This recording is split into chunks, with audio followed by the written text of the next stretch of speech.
Okay, I hope everybody is prepared and you have installed everything that was needed here and sent in the gist. If no, please do it right away. We are going to need these technologies in a few moments. And since we are starting, I would like to welcome you to the GraphQL hands-on. My name is Peter Čaněk, and Tomáš Horáček is going to help me on place. If you have any questions, please ping him and he can help you. As for the organization goes, in first part, we are going to have a short presentation about the technologies we are going to use and play with today. Then we will jump straight into the implementation. There will be short break for dinner, approximately for 30 minutes, I would guess. I say it would be something around 6 o'clock probably. We will see when it will arrive. Here in Smečky we will have pizza, and I hope you will have something nice at other places too. And if you have any issues, please write into the Indeed channel.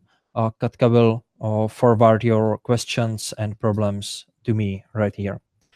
So if everybody is ready, we can start. It looks good. Okay.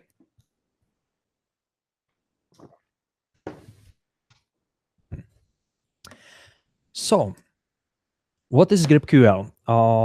I will start with a really short introduction what the GraphQL is and what we should expect. And simple answer to that question is that GraphQL is alternative to REST. You can think of it as a API provider, one of the ways how to build APIs.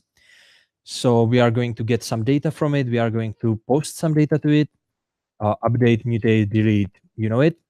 And that's basically it in a nutshell. We have a really nice diagram here.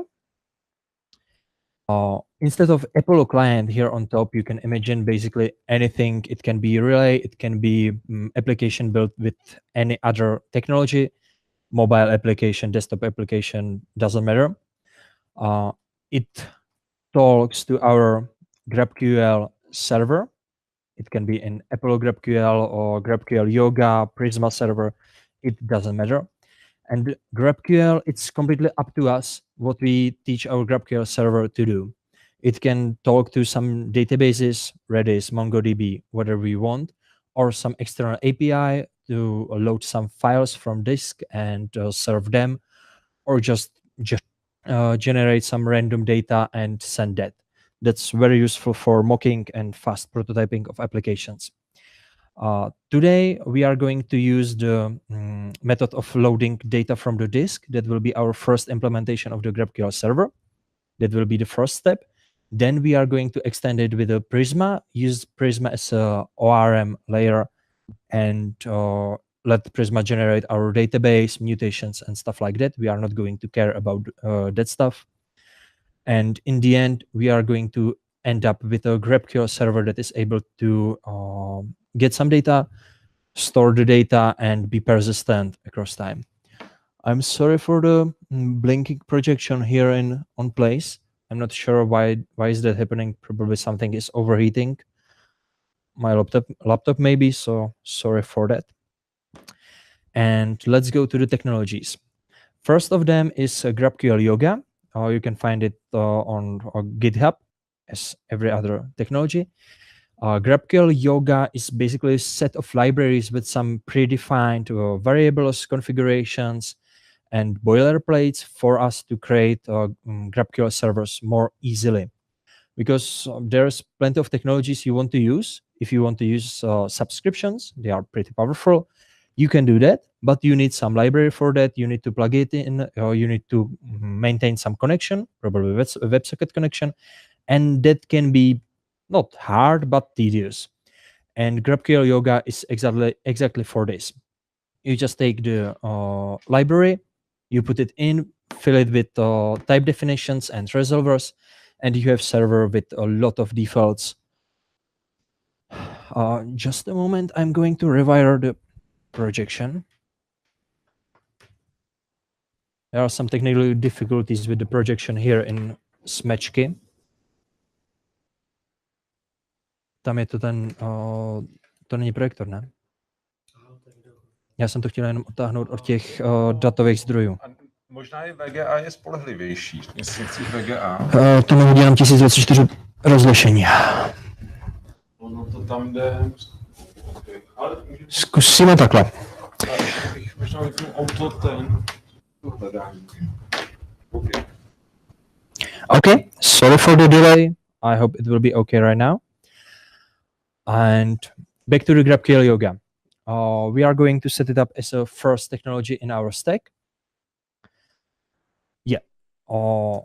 Apple tracing, that's pretty interesting stuff, pretty new if I'm not mistaken. Basically, with GraphQL Yoga, it is already implemented there. You can run your query and it will run the analytic version of the query.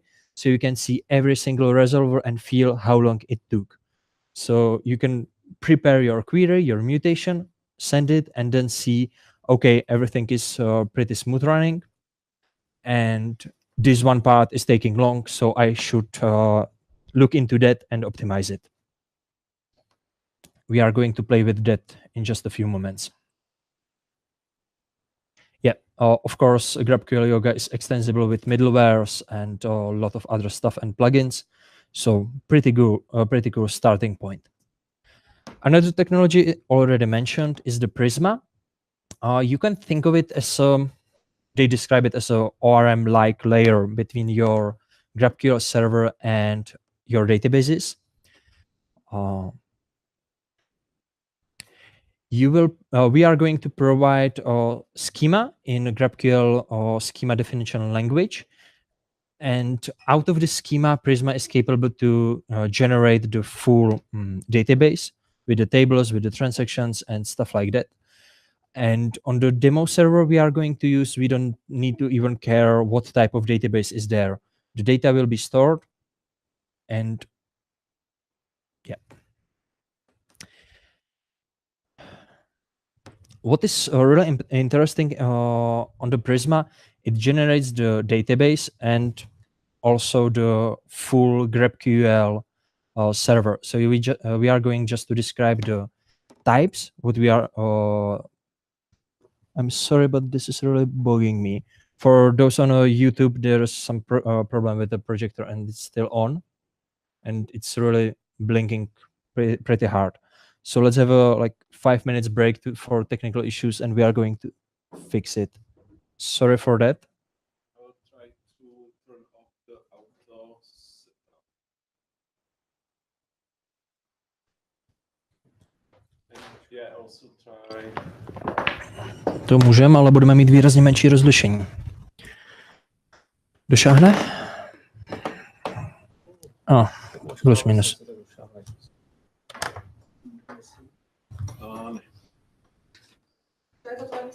Vytáhni ještě to HDMIčko. Jo.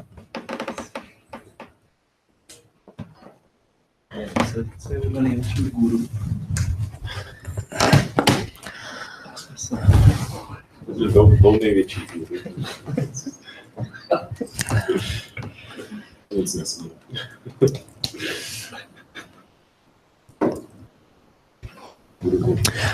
Jde to pořád vidět na YouTube?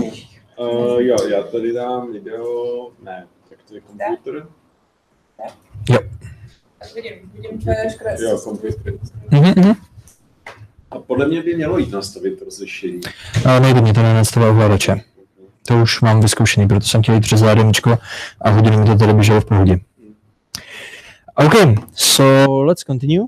We will see if the projector will be running smoothly right now here in Smečky. Sorry for the technical difficulties and the delay. And back to the Prisma. So what we are going to do with the Prisma is pretty simple. We are going to describe our API once more. Let Prisma generate the full database and all the stuff around the database. Also on the servers, so we are not going to care about that. We are going to let the Prisma generate the CRUD API. We are going to play with that around, so we can see what was generated for us, what we can do with it. And then we are going to plug in Prisma bindings. And That's the final piece that will take the Prisma server and it will generate SDK out of it. So instead of querying the Prisma server with queries and describing everything we want, we can just do something like this. So context.db.mutation.create recipe and pass some arguments. So our Prisma server will basically behave like ORM and we have it done. So that's the last technology we are going to use. If we have time, we can look into some authentication and some more advanced stuff, but we will see in the evening what time we are left of it and how it will go. So that's our technologies and our application. We are going to keep it pretty simple. We want to build some simple GraphQL API with persistent data. That's our goal for tonight. It will be very simple book and author database. It, like I said, really simple schema. The books will have only the ID, name, description, and author, link to the author, and author will have only the ID, name, and biography, nothing more. If we have more time and we want to make it more complex, we can add some reviews or extend the definitions a bit more. So that's the end of the presentation. If everything is clear, we can go to the coding. If everybody is ready with the technologies and no questions are asked, I will wait a few seconds for the guys on YouTube to have opportunity to respond to.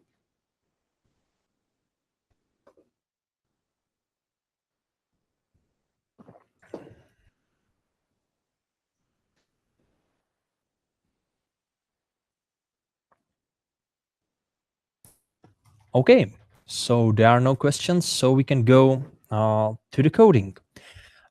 In the gist I have sent days ago, there are no new links. If you want to see the presentation and you want to click through the technologies I just mentioned, it is here. And please go to the repository over here, clone it, and we are going to use it like a basic boilerplate. I will be uploading periodically the code we are going to develop here. So if you are stuck with something and your code will break in some really interesting way, you can just take a newest version from the Git and continue from that. So I will wait a moment for you to clone the repository. Please do not push anything to the master branch.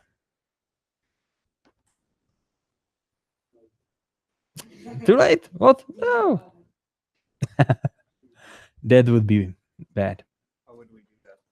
Are we contributors? No, I didn't play with the permissions at all, so it shouldn't be possible, but I'm not sure. That's cool.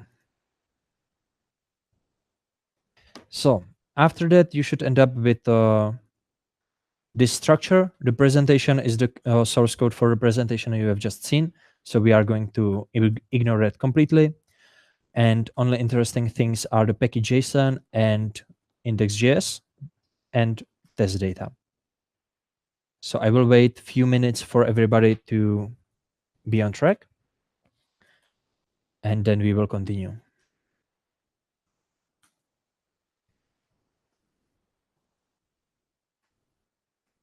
The link to the repository is in the gist that was sent in the FreeAll email. Also, the link to the gist is in your GraphQL channel on Slack. It's one of the pinned items. It's the first one. So if you don't have it, you can get it there.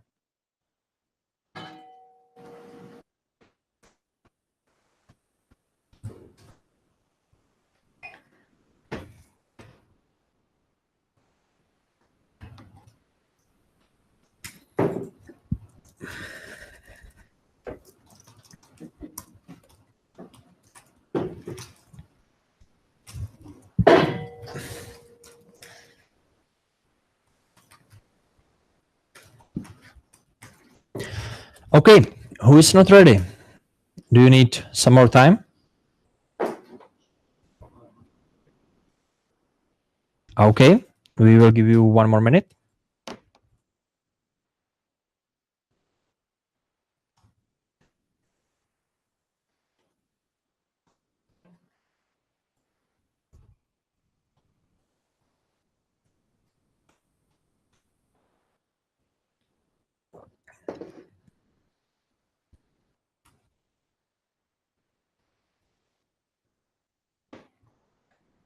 One more time for the guys new on a YouTube streaming.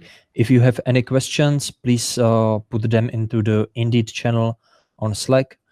Katka will forward them to me or Tomáš, so we can help you. Okay, so let's go.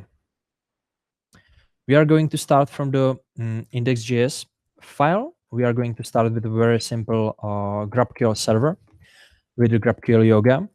So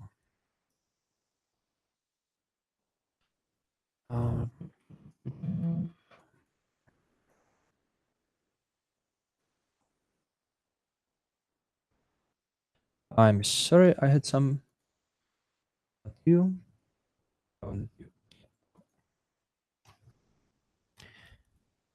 This is my little helper here because I don't remember all the commands from head. We are going to import the GraphQL server from GraphQL Yoga. For the GraphQL server, we need two main things. One are the type definitions. Second are the reservoirs. The type definitions describe shape of our data, how they look, how they are connected between each other, and the resolvers gives us the opportunity to say, okay, I have this type and I want to give him this data. So the resolvers are the thing that are connecting our type definitions with the data we want to provide. So we need to first create the type definitions and then the resolvers. The type definitions will be created in a separate file.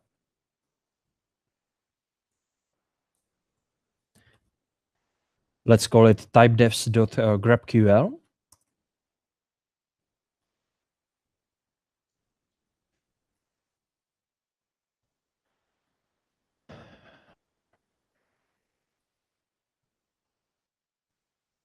GraphQL is a typed language, and it has two root types that are the same for all the servers. One is optional, and that are the mutations. But the type query is the initial type that is used as a root query for your GraphQL server. So what we put here are the root queries that clients can consume. And then you can define any type you want and stuff like that. Should I make the letters bigger? Okay. So let's start with something very simple, and we are going to implement a simple query called info. And this query is going to return string, and this string is non-nullable. That's this exclamation mark. So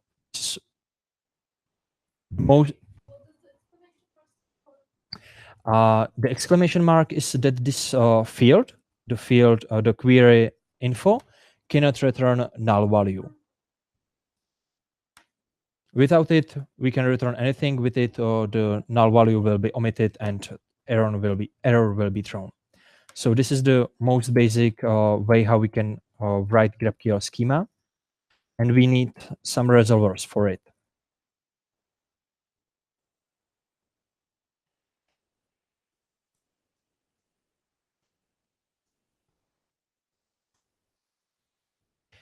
Resolvers are map of objects that are going to map to our types, and we can say how every type is resolved in it.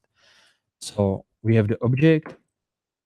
Inside we have the query that is corresponding to the query we have here. And inside the query we have the info query. So we need to write how to resolve this one. Each resolver is a function that is taking a lot of arguments. We are going to take a look into the documentation in a few moments, but right now we don't want to use any of them arguments, so I'm going to omit that. Use the arrow function from the ECMAScript 6 and return just a simple string.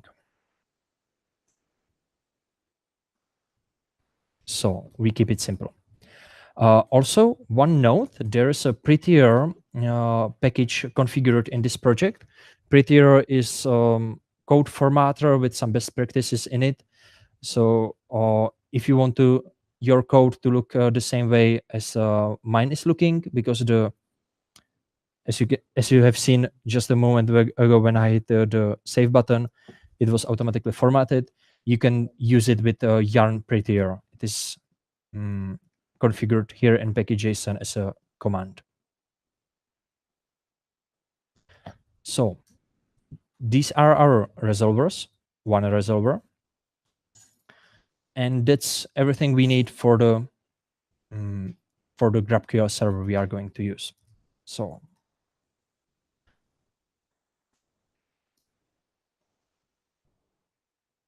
we are going to use the GraphQL Yoga as a starting point for our server.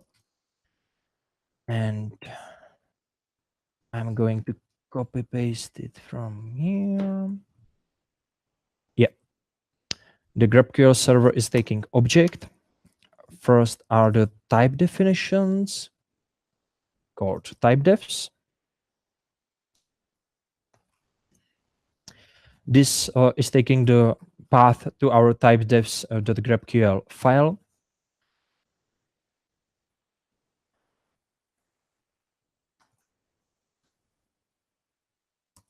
And second argument are the resolvers, which is the variable we have defined here on line 3.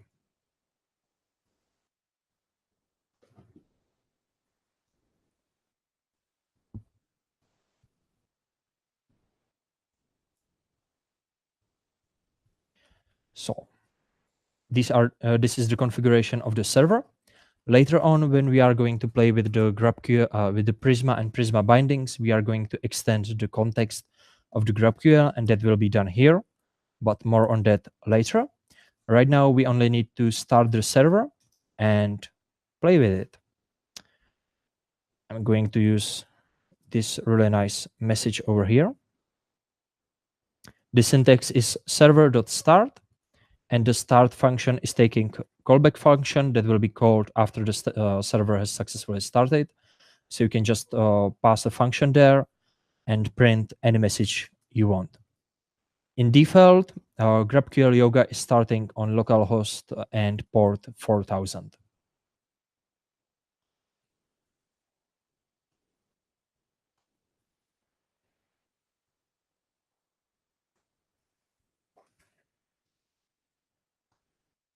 Think it's clear so far?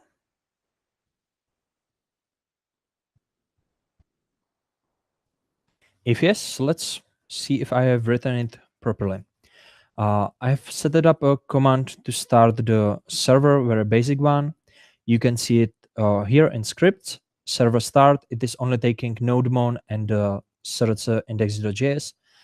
For the ones who don't know the nodemon package, it's a pretty simple package that is just taking all the files in your project, watching them for changes, and if any changes are seen, it will relaunch this command with a node environment. So if we make some changes into our index.js, nodemon is going to see them, kill the current process, and restart it once again. So the command to start it is yarn server start. And I have made some mistake.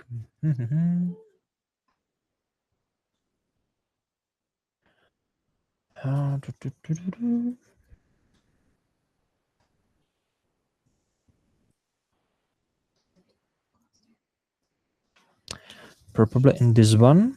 What's the error that you got? Because I got that nodemon is not recognized.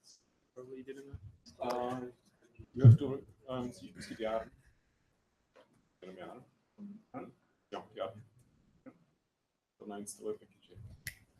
Yeah, if you got the error that nodemon is not installed, run just yarn, this command. This will install all the packages that are specified in package.json and the yarn log file, and after that it should work. And it seems I have written wrongly the type defs path schema. I think you are missing the suffix, .graphql suffix. Yeah. Probably. Yeah, because it is importing JS file. As Yeah. GraphQL definition. So this should work now. Okay. Server ready at localhost 4000. So let's take a look. And we have a playground here. Let's erase this one. Okay, everybody got the playground on a localhost 4000. I had to restart my computer because of the bug, so don't worry about me. I'll just. Okay, I will let Tomasz help people here. And do we have any issues on the streaming?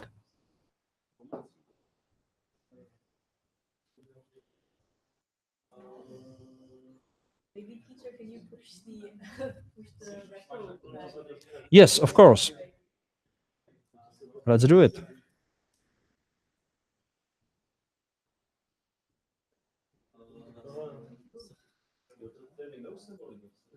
Yeah, the error I have made is in index.js on line 12. I was missing the .graphql suffix here. That was my error.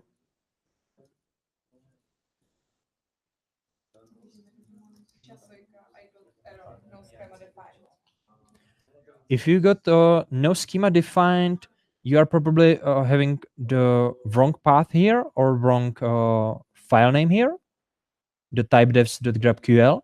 In typedefs.graphql, you need to have the type query and inside that info string. And that's all. If it didn't help, please ping with more details. I'm going to send a new version of the code. Because index and your definition is on the same level. Yeah, but it takes root of the project. Yeah, and I am running the nodemon command from root of the project. So it is specified from the place where you are running the command. Maybe we can use path resolve and delay, but for now it's okay. Jo, určitě přesečko já zase.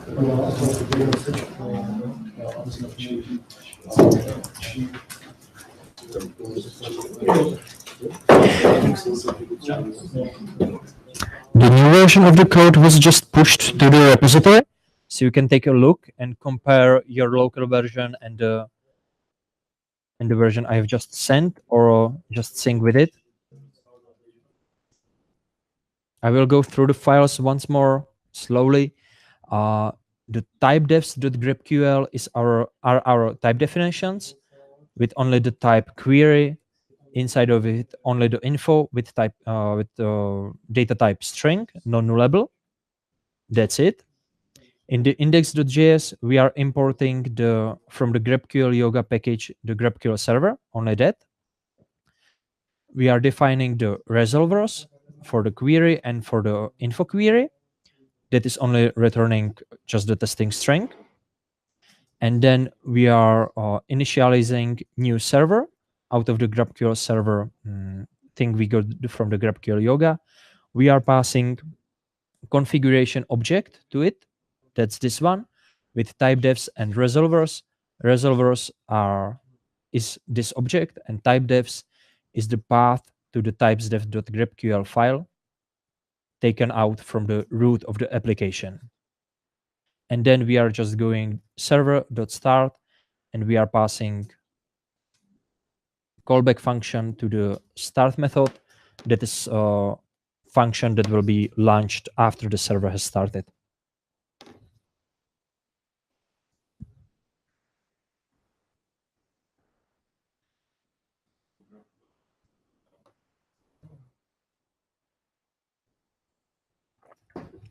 Everything good?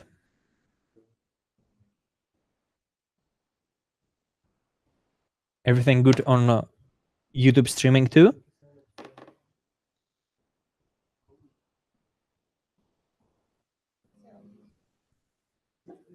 Okay. So if we have this very simple server, and with a playground, we can play with it a bit. We have got this playground thingy. There are some tabs on the top, some prettify options, some history and stuff like that. On the left side, this is the place where we are going to put our queries or mutations. On the right side, this is the place we are getting the data, and the tracing will be hidden right now. So if I go to the completely blank slate, we just open up the object. We are getting the type ahead helper to see what we can do.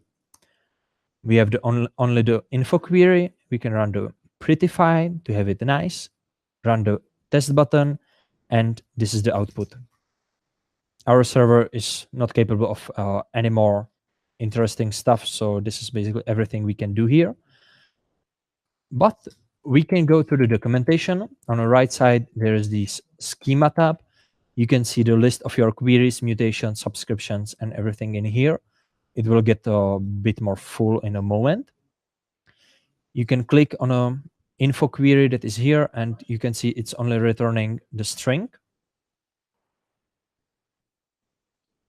and some definition what is string. That is a scalar built into the GraphQL, and that's basically it. You can search. We are going to use the auto-built documentation a lot more in the near future. More interesting things are on the bottom. We open up the query variables or HTTP headers. You can attach variables or headers to your calls, because in the end, this what you write on the left side will be put into GraphQL string that will be sent to the server with the HTTP headers and the query variables. So when we are going to run the mutations, we are going to put the variables over here. And if you remember, I was talking about the Apollo tracing library on a start with when I was describing the GraphQL Yoga. This is the part when we can see how it is working. I will rerun the query, and now the tracing request was sent with the with our query, and we can see that the whole request took 8 milliseconds. The info part took 190 microseconds. I'm not sure what's this for. Micro. And sending the response was 15 milliseconds. So pretty cool tool to analyze your server. So can we continue?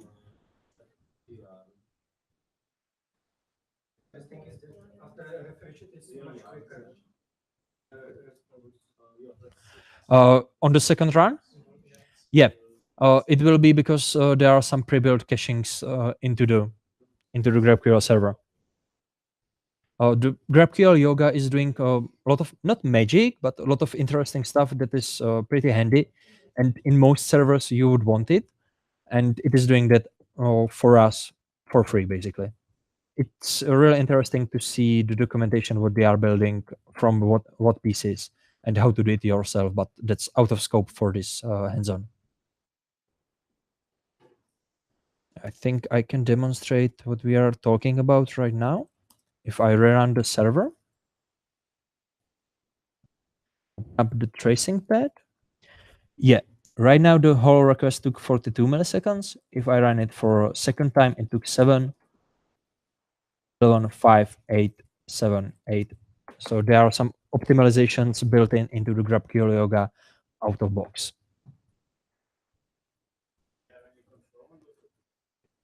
Yeah, you do. You would need to look into the GraphQL Yoga. You can play around with it a lot. There are some pre-built configurations, but you can change them. You can add your own or even remove some stuff probably. I didn't try that, but I believe you can do it. Or you can see how they are doing that, because they are just putting a lot of libraries into one place and connecting them together. And you can do it yourself via their way without the stuff you don't want. For a big project that has really specific needs, you can do that and it could pay off, definitely.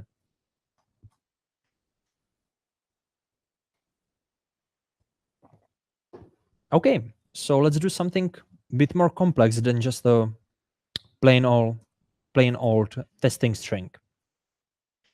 If you take a look into the source directory, there is the testdata.js. That are the testing data I've prepared for this hands-on. We have the book list. That's our 4 books objects. Each book has a ID, it has name and some description, and link to the author, the author's ID. We have 4 books, and then we have author list with basically the same ID, name, biography, and that's it. This is the one of the authors, second and third. And we are just then exporting it so we can import it and play around. So let's import it into our index.js.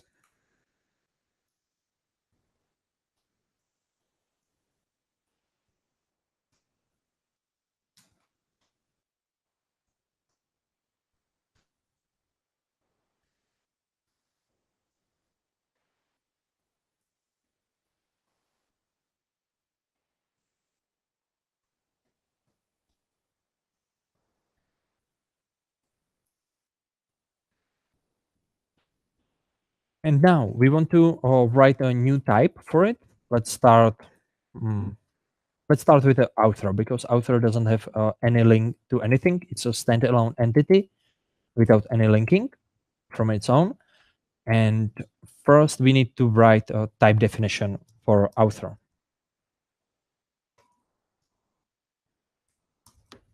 This is a new type. We have some ID of type ID that will be non-nullable. We have name, which is string. We can let that to be nullable. And the last field is the biography, which is also string.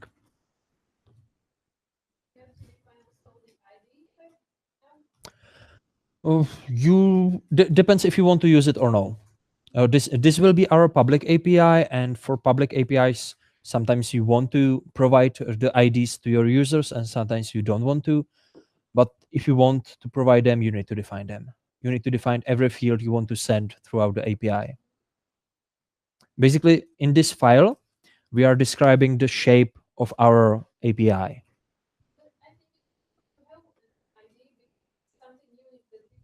Yeah, definitely.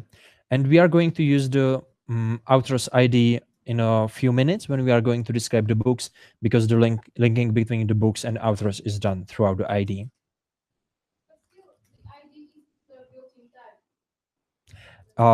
This is, yeah, it will be shown in just a moment in a description. Basically, the GraphQL on its own has the built-in types ID, string, integer, or which is int, float, and that's it, if I'm not mistaken. It's just of these views, and then you can extend, you can build your own types. We are just doing that. You can build enumerables, so you can build some predefined options. You can build interfaces, unions, fragments, and a lot of crazy stuff. We are not going down that road on this hands-on, but we are going to create our own types. Basically, you are limited by JSON, because the GraphQL uses JSON, so anything you can encode in JSON, you can encode in GraphQL. Yep. I'm going to just repeat that for guys on streaming. Tomasz just mentioned that anything you can code in a JSON format, you can put here, because GraphQL is based on a JSON. So in the end, when the queries are transported on the network layer, on any other layer, it doesn't matter, it will be serialized into JSON format. Mm-hmm.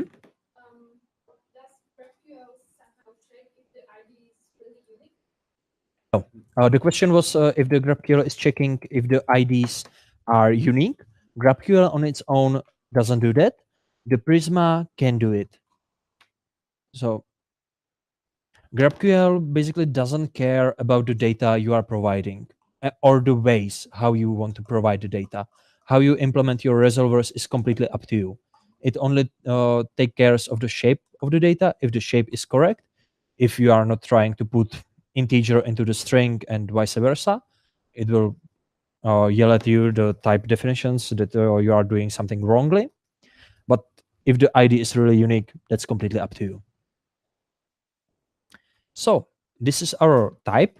If we don't have any questions on streaming, we can continue with the resolver.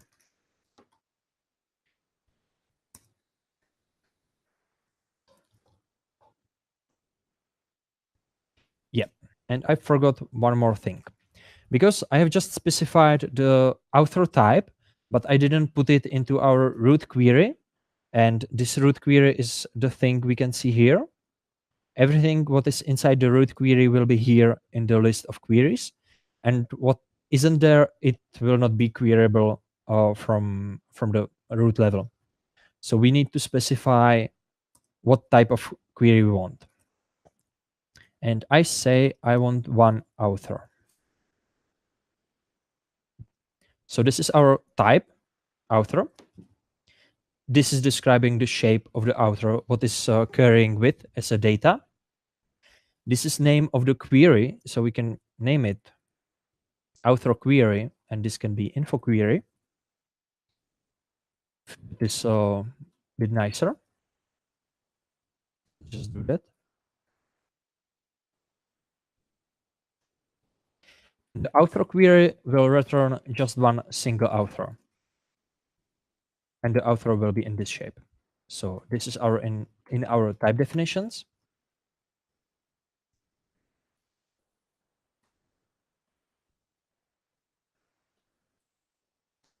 Again, the author query in a resolvers map takes a function with a lot of arguments, but we are not going to use them right now.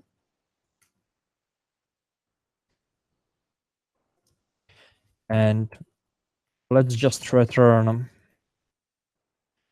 the very first author we have in our author list. So basically a level up from the plain old static string. And that should be it. We don't need to have changed anything on a graph in these parts because the type definitions are specified dynamically here, the resolvers too. So let's test it.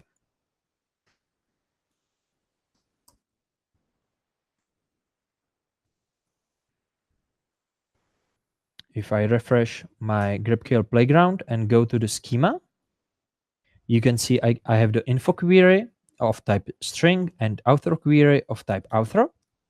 You can see on the left that our previous query we were running the info without the query keyword is underlined in red, and it is telling me that we cannot find field info on a type query. And if we take a look into the author query, we can see the specified author we had here. And here is the definition of the ID scalar, the scalar type ID, how it is defined in GraphQL. So let's fix this. Close the tracing because we don't need that right now. And as you can see, when I have updated the info query on the left, the data on the right updated. That's cool.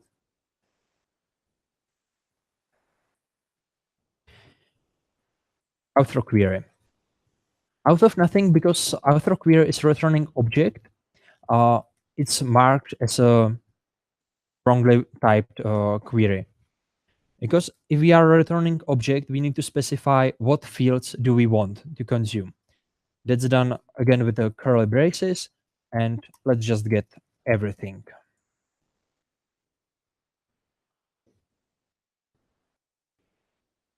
Let's run the prettify, and let's run it. Excuse me?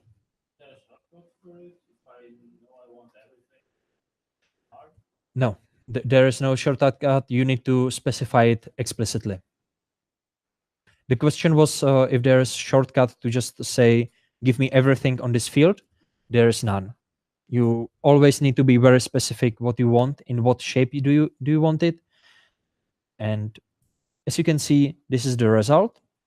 We have the author with ID author1 with his name and some biography. Sorry for the check. I was taking that for the database knih.cz. And to the shape of the query, if we take out the name and put it on top, as you can see on the right, we have the author query in that object, ID, name, biography. Let's run it once again, and now the name is on the first place. So we are defining the way how the data should look. That's one of the biggest selling points of GraphQL, because if you have something much more complex than this author query, you can just say, okay, I want these two fields and omit the rest. I don't care about the rest, and give them in this order. And you can play with the order on a client side. And the client, it can be anything. It can be mobile, desktop, or web application. It doesn't matter. Okay. Everybody good?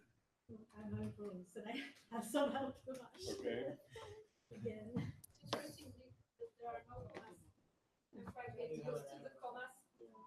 Yeah. Yeah, it's just completely without commas, the type definitions. It can look pretty strange, but I like it in the end. Yes? The type def, why do you define author as nullable and the string with the bank? It's completely up to me. I don't have any reason behind it. I can just put a exclamation mark here, and it will tell me that the author query always needs to return something. So let's play with that. And let's do something like this, because the author list has 3 items. So getting author list with index of 5 should return undefined. This was reloaded. Let's run it again.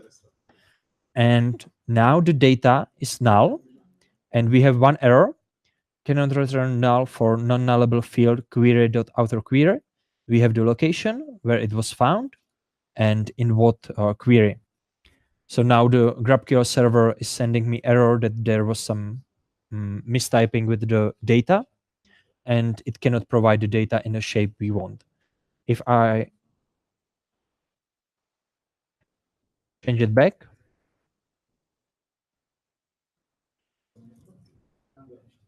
we are going to get a pretty interesting error over here.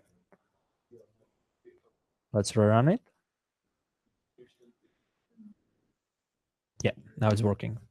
Now we are just getting author query null with no information why it is null. So if we are going, if this would be some query that is taking parameters, let's say the ID of the author, we want to have the information. Okay. Is it there, or is there any other error? So yes. To the error scenario, yes. The error scenario starts with author query with the exclamation mark over here. Let's reload this one. Run it. I'm sure I can. How do I manipulate the message? I don't want that message. Cannot return. Oh,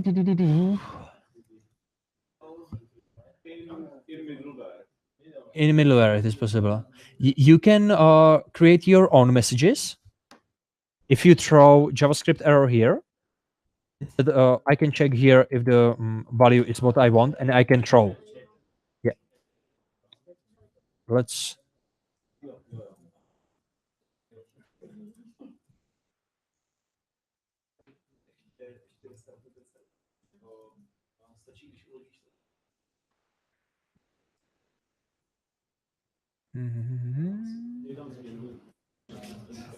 Okay. Yep. And as you can see, I have thrown this is error with double E on a start here, and the error message is now in this way. So if there will be some specific way, let's say authentication error, I can do this. And as the error will bubble throughout the JavaScript calls, it will be handled by the GraphQL server and sent to the client. Or with the middleware, you can change the shape of the native GraphQL errors. Yeah.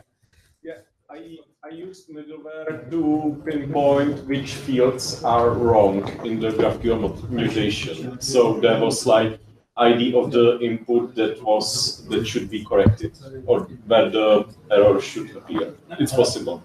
The thing is, I believe most of us will do a migration from REST API to GraphQL, and the client side is waiting for error status code, and I don't see it there. Yeah. Yeah, I think it's error code. Yeah. Yeah, you can use. Yeah, I edit error codes to my server. It is not there out of the box, but it is possible to do it. It's not that hard. I will just summarize the discussion that was here in Smečky. The discussions were about the error messages, if we can customize them or change the native error messages, these ones. If we can change this message to provide some ID or code or anything else, we can do that, but we need to implement our own middlewares for it. Mm-hmm. Does it make sense to implement GraphQL database, the user and some relational database? Yeah, why not? Because if I already have a relational database, why would I need to use GraphQL? GraphQL is not a database. It's a more of an API.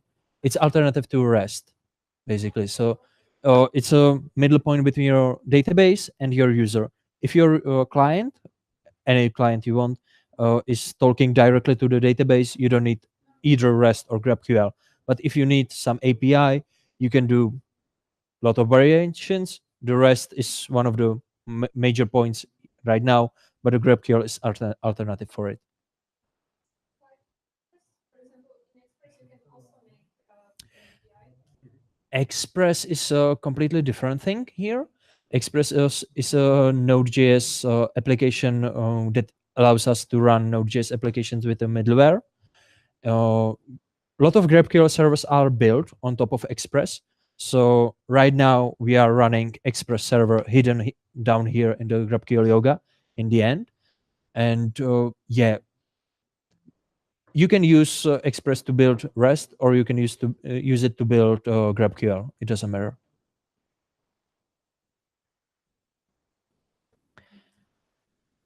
Okay. So let's expand this once more. Let's get a full list of the authors. Yes, sure.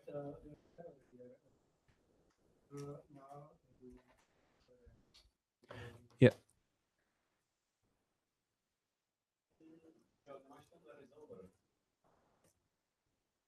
There was a question, and for the guys on streaming, there was a question, and Tomasz is handling it right now. So we are going to continue to see how we can return all the authors we have in our application.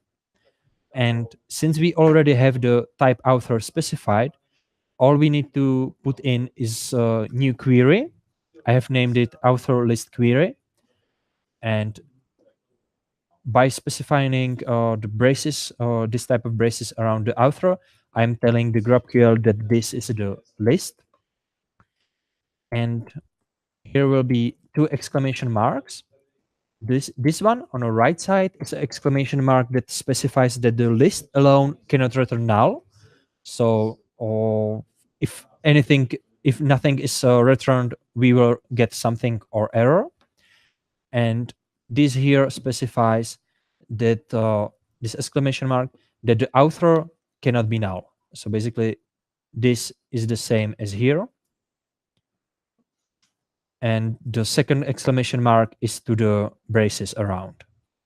So we are saying that we cannot have a null untyped list. It cannot be empty, and the list itself cannot be null.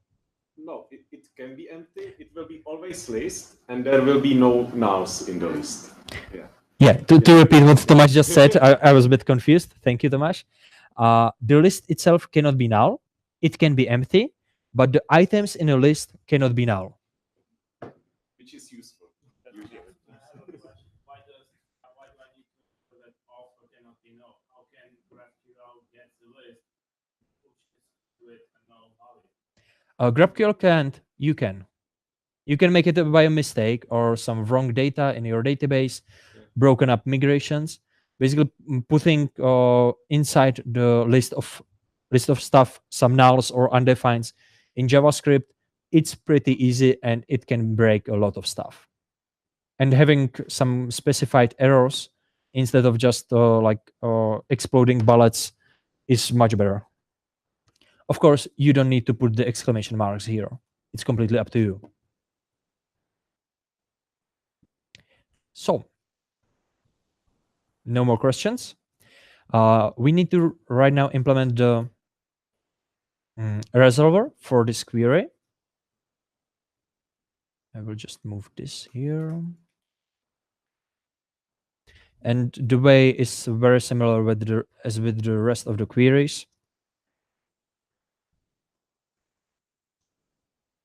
And instead of returning just one item, we are going to return the full array like this.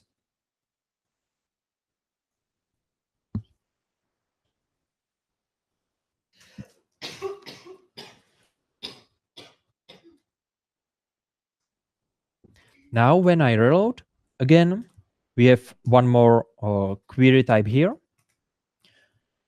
It is returning list of authors, non-nullable and non-nullable. The author type is the same as in this type, in this query. So let's run it. Author list query, and we are going to get the ID, name, and biography. Run prettier, so it is nice. Run it. And now you can see we have the data, object in it, author list query. In it is the array. This is the first item with a very long description. The second, George R.R. Martin. And the third author is David Weber, and with lack of loading data in my GraphQL playground. So these are all the data we have specified in this data.js. This is our author list, author 1, author 2, author 3, and we are getting that.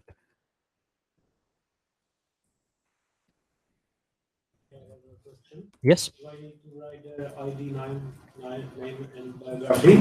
Or is there any filter that tells me everything what is there? No. The question is if we need to write all these ID name, biography, and stuff like that, or if there is some asterisk that will return everything. No, it isn't. You need to be explicit and write explicitly what you are looking for with every single query or mutation you are writing. And in the end, it really helps with some advanced magic of the GraphQLs. Because what you can do with statically typed query, you can take it, you can replace it with ID, store the query in database, and just send throughout the network the ID of this query with its specific shape. And the server itself will know, okay, this ID is this query, let's run it around and use it. It seems bad, but it is a feature that is from the beginning by design, because as the schema grows, it will add more and more fields. So your old mobile application would suck more and more data that will not display to the user. So each client exactly says what exact data they want. This is the feature. This is the main feature of the GraphQL, that it's very hard to replicate for REST API. With REST API, you will return all the data all the time. There are some versioning, but it's very hard to maintain. Going back, you were saying, so the query itself has its own ID. Good. It could. What I was just describing a moment ago, it's a opt-in feature. You basically add packages on your clients and on your server. You do some build magic because it needs to be done during the build. With some libraries, you can do it in a runtime. I think Apollo Server 2 allows this feature on a runtime, but it's a opt-in feature. It's not out of the box in a GraphQL. Yeah. Okay. So if this is clear, I think we can add the books into our list and make some connections between them. If everybody is okay with that. Okay. Let's describe our book type. Again, our book is going to have an ID that will be non-nullable. It has some name.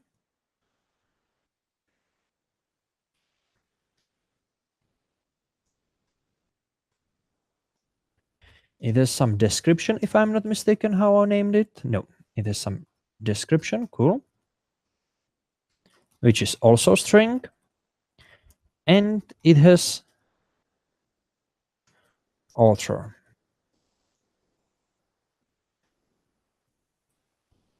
So this is the same as we had in a author type. Exactly the same. Only the biography is changed to description. Nothing interesting there. But this field, it allows us to bind one type to another one. Basically, we are saying that every book has some author, and it must have an author. So, and this is the type connections, the relations between our types, and a very powerful thing in GraphQL. So let's see how the resolver will be written for this one. Also, we need to write a new query for this. And then we can play around to see what we can do with it. So let's do the book query. Yeah. Book. Thank you. Book query of type book, non-nullable. That's cool. Let's implement this one. Book query.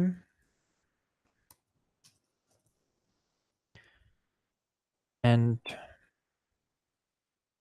for now, return the first one we had over here with the author query. This is not all what we need to do because we didn't write anything to tell our GraphQL server how to resolve the author field, but we can try to test it if we can work without it. This was reloaded. I will reload this one. In the schema, we can see that there is the book query of type book. The author field is going to the author type, and if I click on it, I can see the type of the author. So the linking is here. And if this would be a much more complex structure, we could go throughout the fields and see what is there.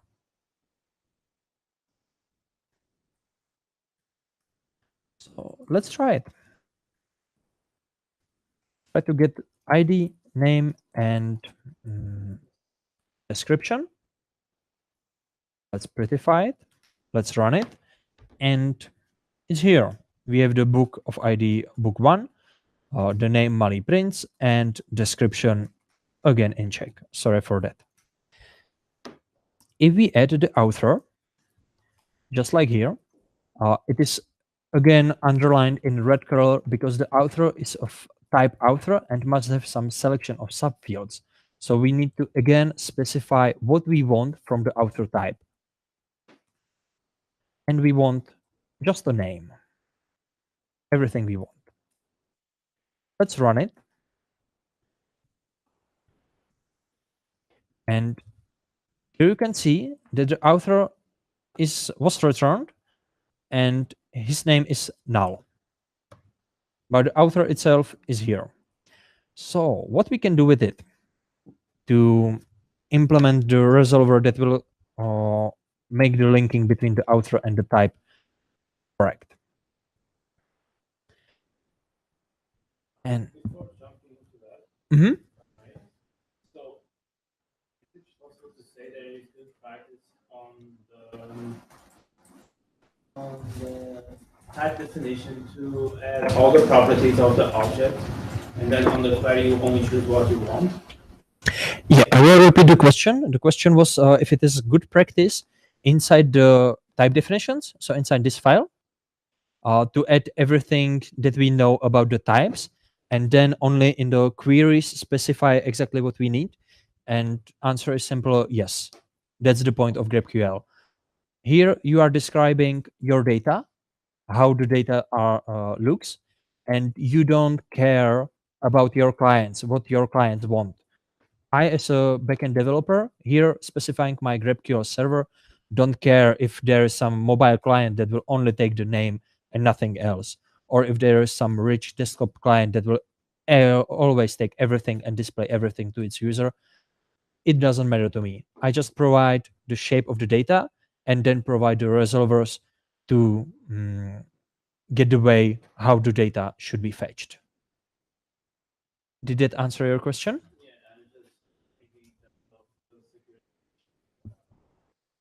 If you have some fields that shouldn't be displayed at all, you don't put them here. That's simple. Yeah, and for that exactly, you can add packages or your own implementation of authorization, and you can just say, let's say with the headers, you put your JWT token here, and in your resolvers, you can take it and see, okay, does this user have the permissions to see this specific field? And we are going to look into that, how to write resolvers for fields right now. I'm just going to fetch water.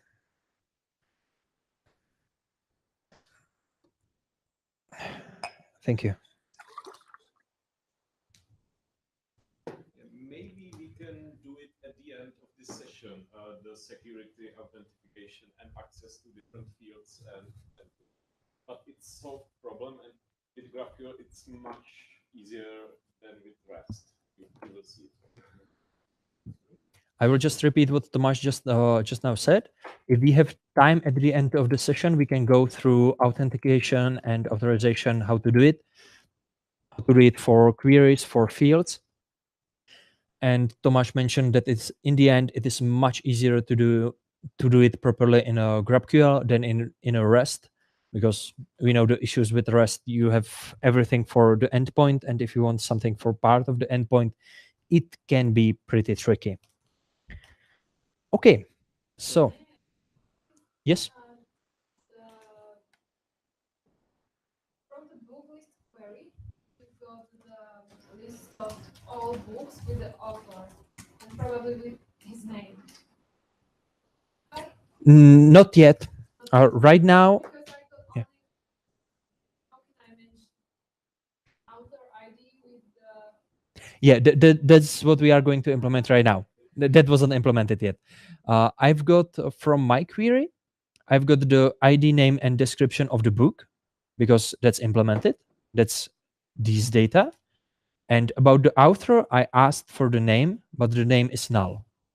But if we take a look into the data, I was taking the book 1. That's this one, and that's pointing to the author 1. And that's this one, and I should probably pick some author I can pronounce. Sorry for that, but you probably know him and this book too. Yeah. So let's take a look how to make this link working. I will take a look into my previous implementation to see how I did it. Yeah. Okay. So what we were right now implementing in our resolvers was only for the query type that is defined here. That's I think we have implemented for so far. But the same way, we can do it with a book. So this object ends here. I will add another part in our resolvers below the query called book. I will take a look into the author field. Again, it will take the function.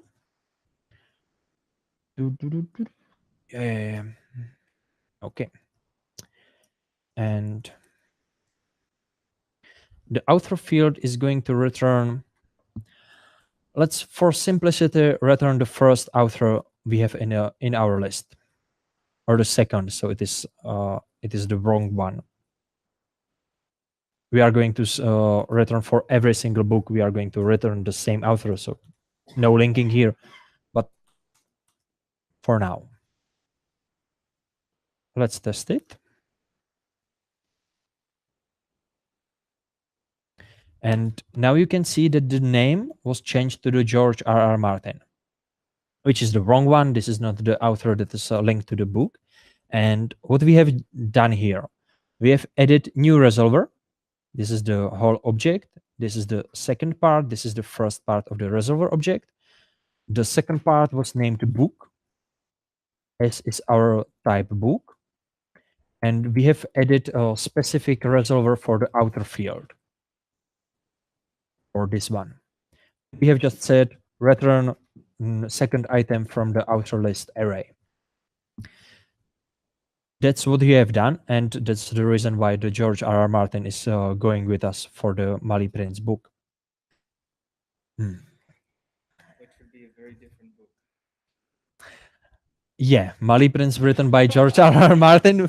That could be pretty interesting. What we want to do, we want to return specific author based on a data that is provided by us, because when this is evaluating, when this is running this piece of code, we have already run the code to get the book. So we know the information about the book, we know the ID, we know the name, description, and its author ID that is inside our test data. And we need to access it in our resolver. And based on this information, we need to find this this part of the array. The resolver takes a lot of parameters. Now we are going to play around with them.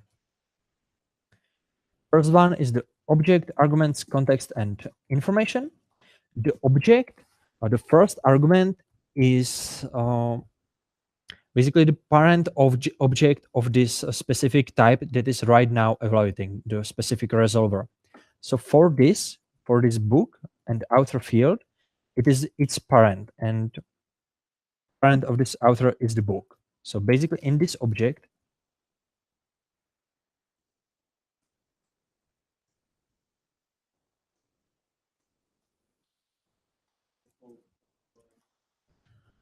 thank you, console.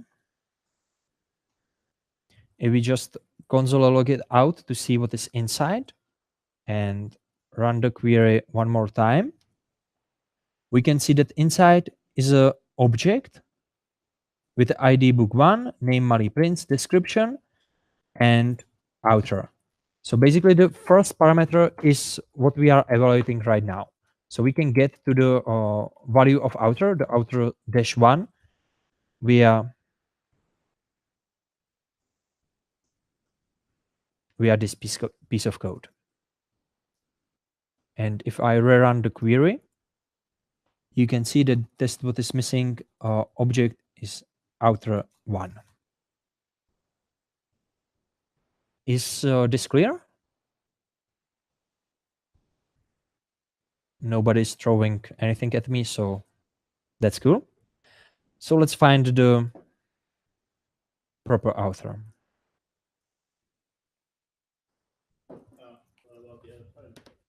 Excuse me? Yeah, sorry, I almost I forgot about that. The first one we have explained. The second one, args, is the arguments of the query we are running or of the specific type. Because with the GraphQL queries, you can add arguments to it, IDs or pagination, anything you want, some filter parameters. And we are going to use that with the mutations just in a while. And that will be passed to the args. The context that is provided by the GraphQL server, you can put whatever you want in it. We are going to put the GraphQL instance with the GraphQL bindings to the context. And the info object, to be honest, I don't remember from head for what it is. I think it is info about the query, how it is like nested, and you can like introspect. Yeah, the can meta see information of the everything, query. Yeah. We can take a look into it. Why not? Will be very It will be probably very big, very big. But the context is very useful. It is like shared state for the request. So you can share, for example, authentication or the Yeah. anything useful. I will just repeat. The context is very useful because, yeah, I will repeat one to one because it is you can share data in a context between different between the requests. So you can put authentication there, you can put connection to the database and some other stuff, and you can use it in other resolvers across your application. So let's take a look how the info object looks. Yeah, it's pretty big. If you want, you can go through them and see what was evaluated, how it was evaluated. You can do pretty cool magic with it, but it's out of scope of this hands-on, I would say. It's more for libraries or Yeah, definitely for library stuff. Yes. A while ago, you logged the object.author, Yes. and it automatically logged the ID of the author.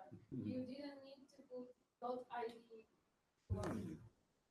Because in a book type definition, I have just author, and this is containing the ID of the author, as we can see in our data. So not the whole object. No, it's only containing this. yeah, it is logging the data you put in the upper resolver. So what you put in the query resolver is what you get in the book resolver later. And now you have to process the ID into real author.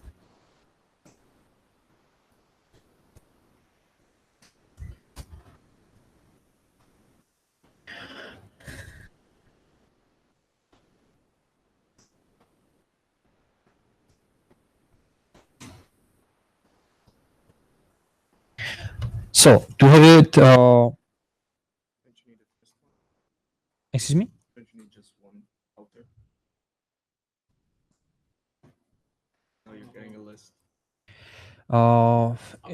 It was you are right that the filter is returning list. I can use the pop, and there was the one alternative bit smoother. Find, Yeah. and with the, Find will find the first. bit nicer than filter.pop. Let's hope this polyfill. Yeah, this should Yeah, work. works. Okay, let's test it this way, and now we can see we are returning the correct author. If I change this to return third item from the book query, we are getting completely different book with a proper author name. This was just a basic array magic in JavaScript.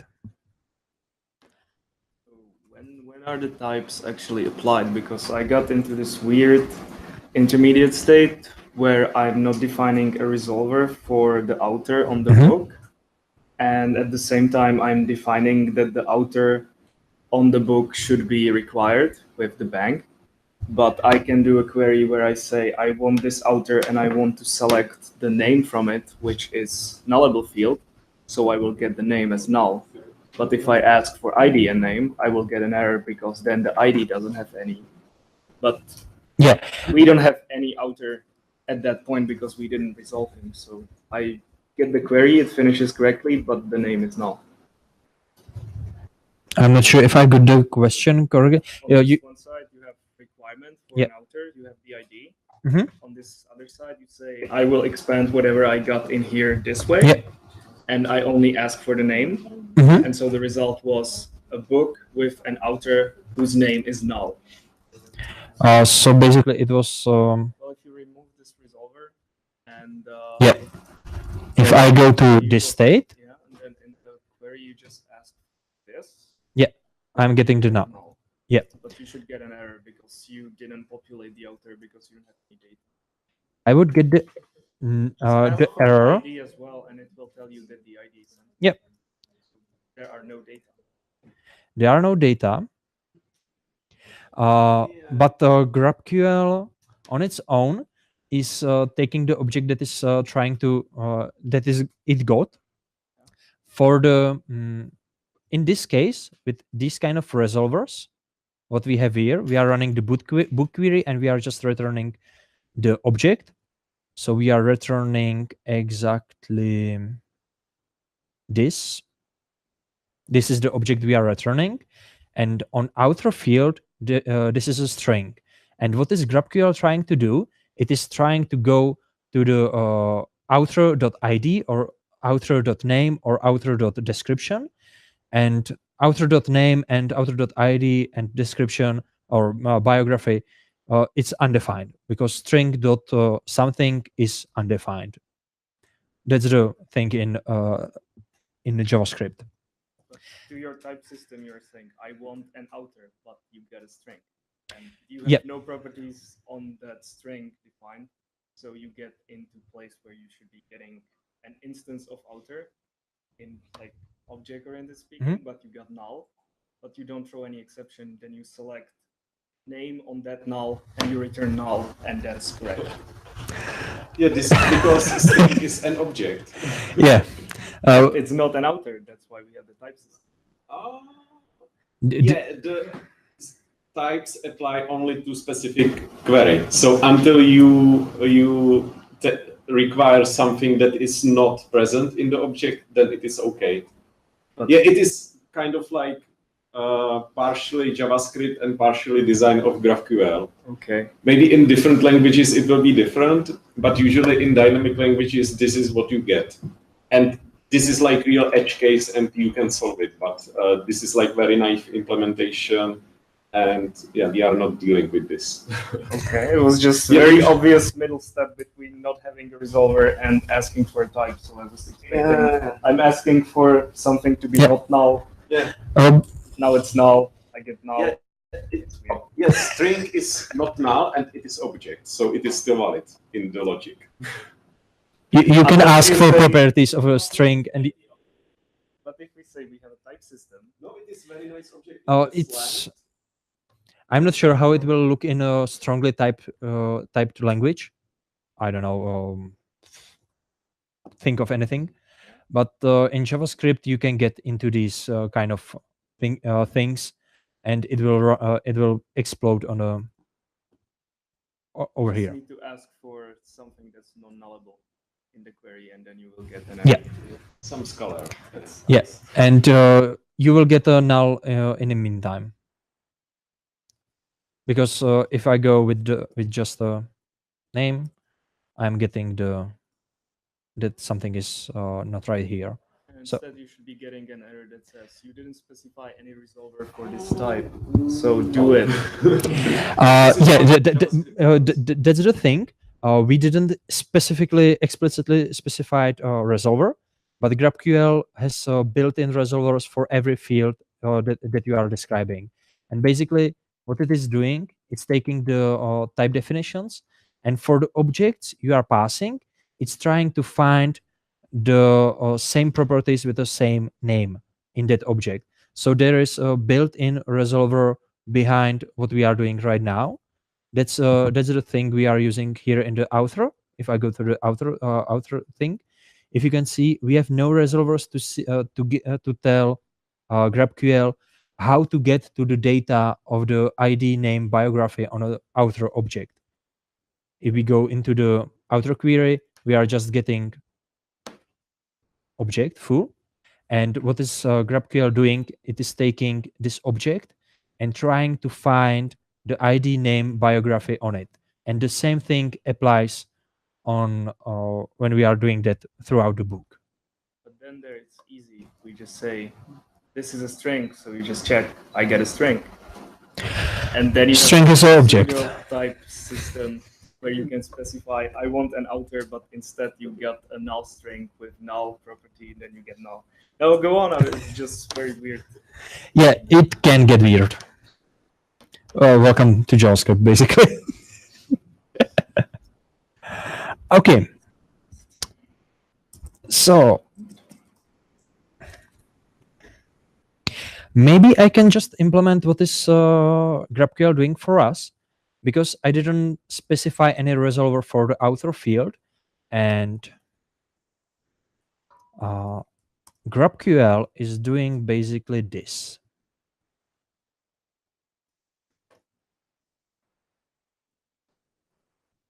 Give me a second.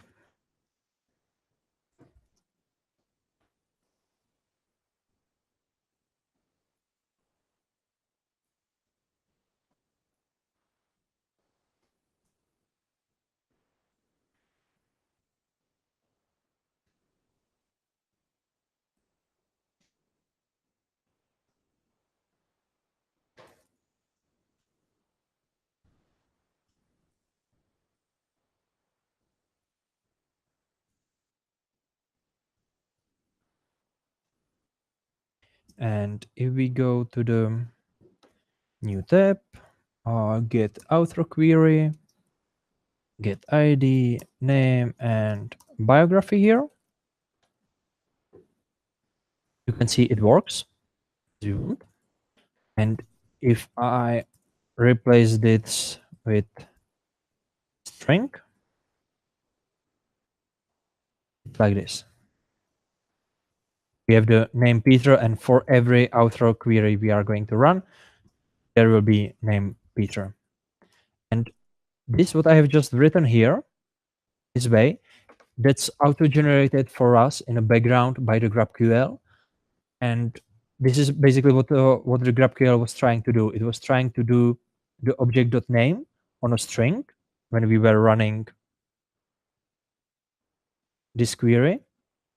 It is trying to get to the name. It is trying to get to the ID. And string.name is undefined, and string.id is also undefined, but the ID cannot be null. So it exploded on the ID and not on name, if that helps a bit. No, I totally get the reasons why it happened. Yeah, cool. It's just weird that we get this promise of a type safety over something that doesn't have types. And so then we get this weird error. Well, 5 types. You have 5 types. Yeah, JavaScript is funny. Oh, it works. It's just a little bit. Okay, so the author was removed. I think I can just commit the code for you and upload it.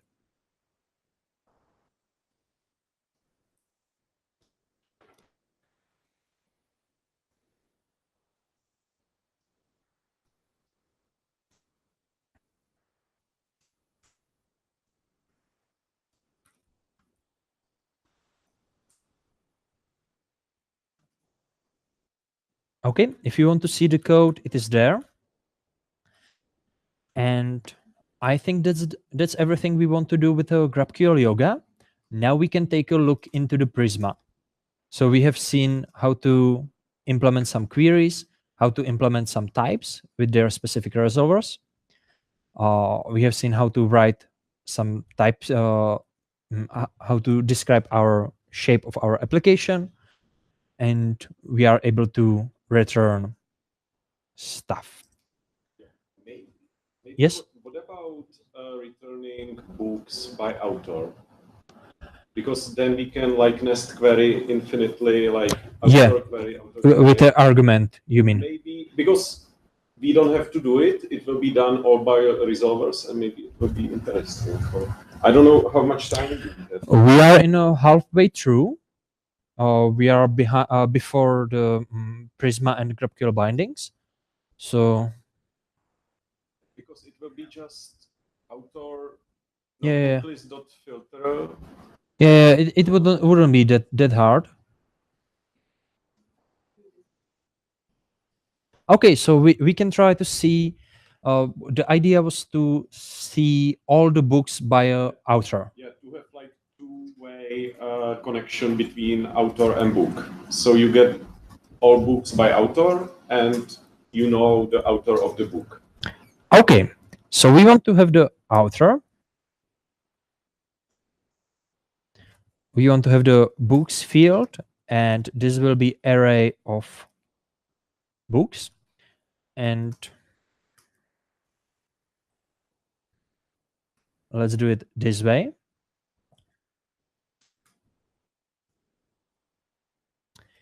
And now we need to implement resolver for this one, basically the same way as we are doing for the author, but vice versa.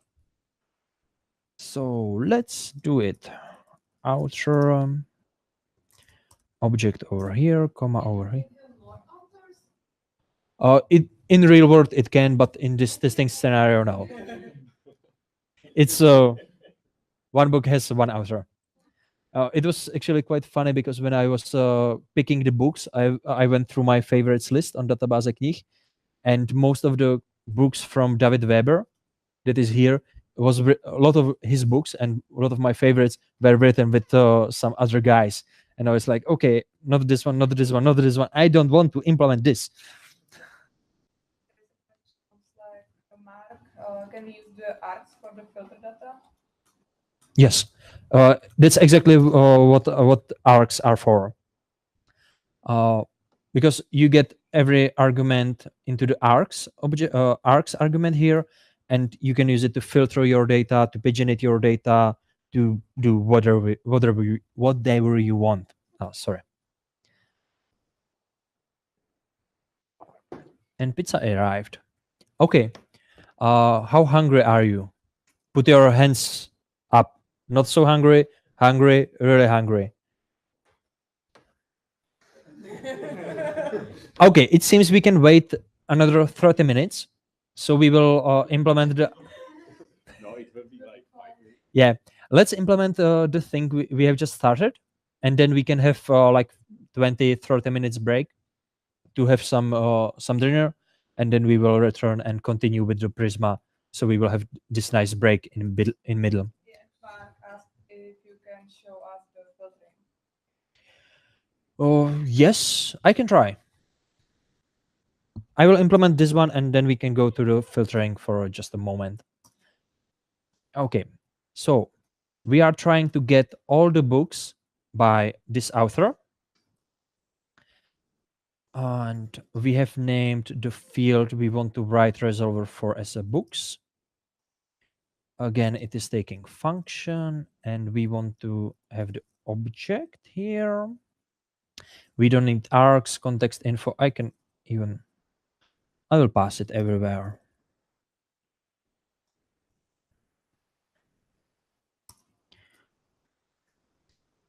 And for that, we need the book list and we need to filter it.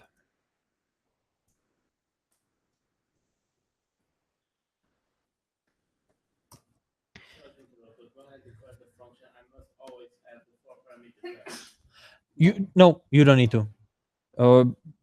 Only parameter we need here is the object. The rest is optional. You can do it like this.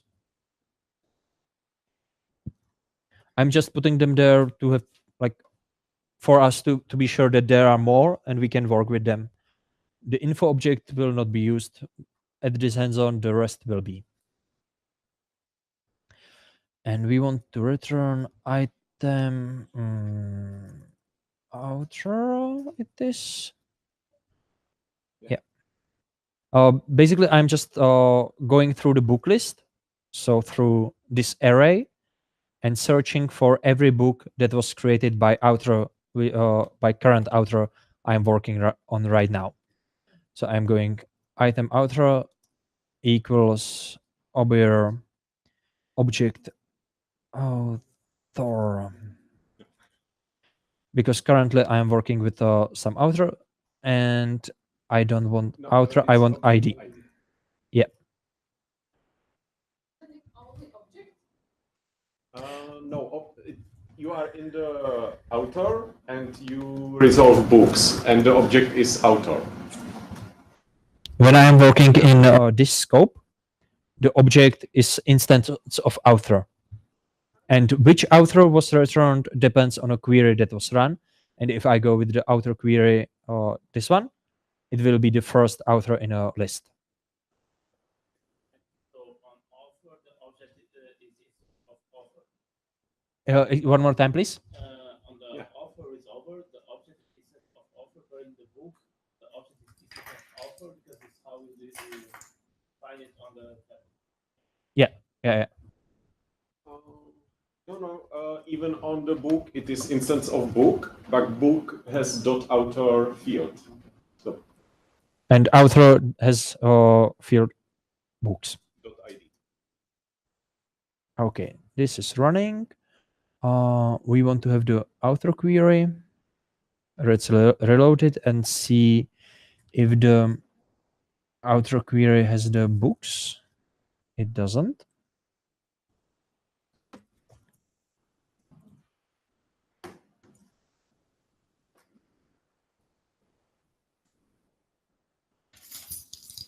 Yeah.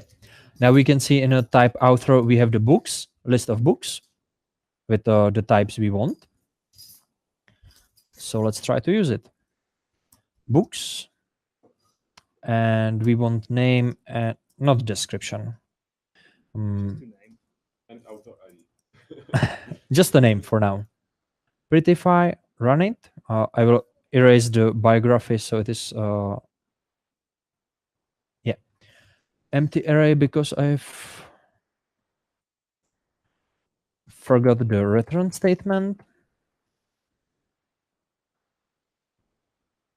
Yeah. Maybe use it on author list. Maybe more author list query. You can change it here.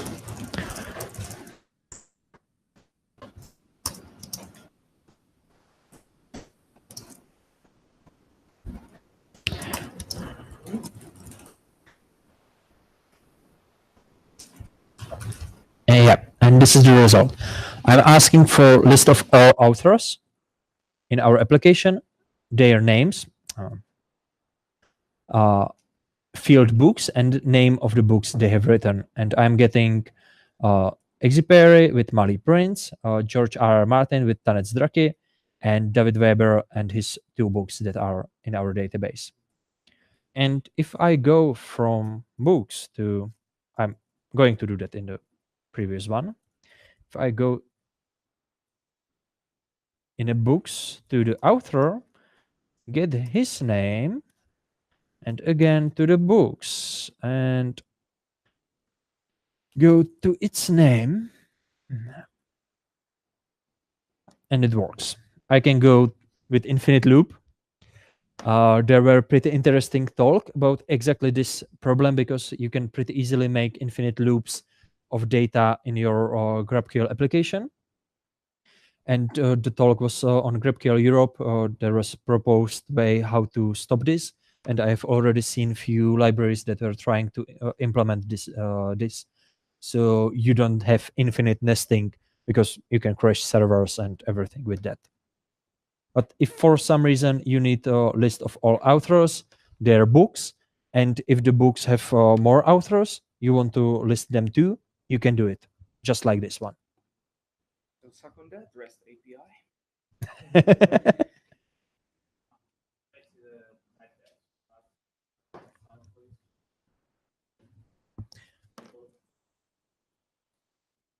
This one? What we have written here, we have added the author resolver, same way as we have added book. In that, we are resolving only the books field. The rest of the fields are the same way as previously, and we are just getting the book list, filtering it, and checking if current item author is equal to the current object we are working on, the current author and its ID, and just returning the array of the books. Maybe if you rename the object to author and item to book, it will be more obvious. You can.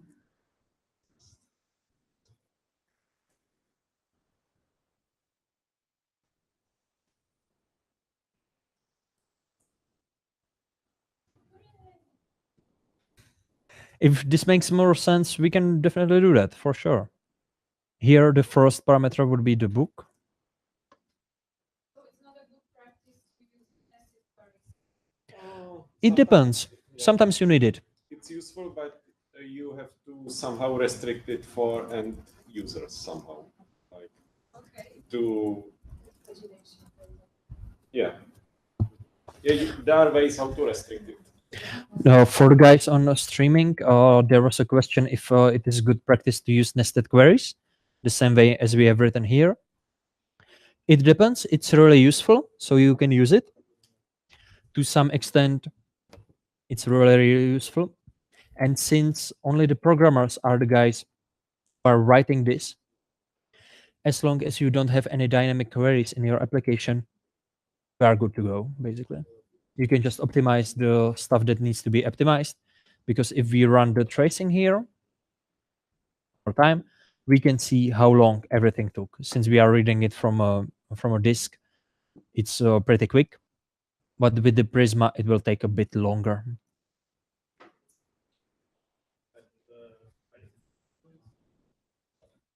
You mean this one?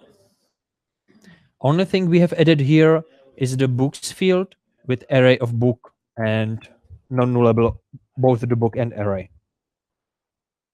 I can send the code one more time if you want.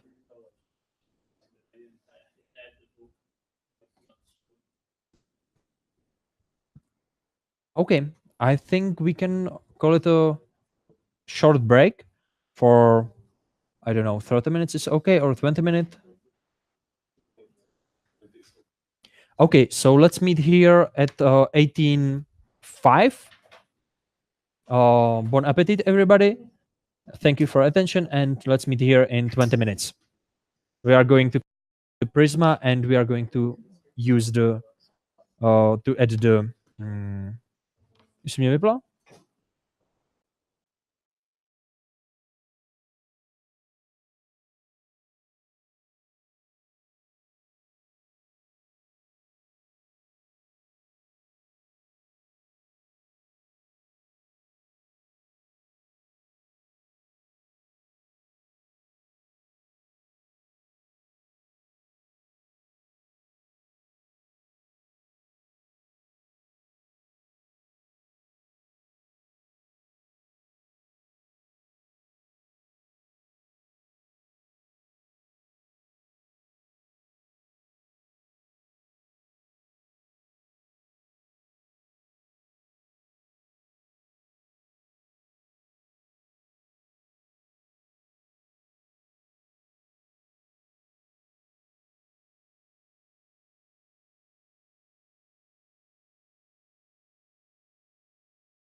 sdílen? Cool. Jsem slyšet? Hello, guys. Let's return back to our nice GraphQL API. Please, someone who is listening on a streaming, ping in the channel if you can hear me and see the code properly. If nothing broke, we will wait a moment.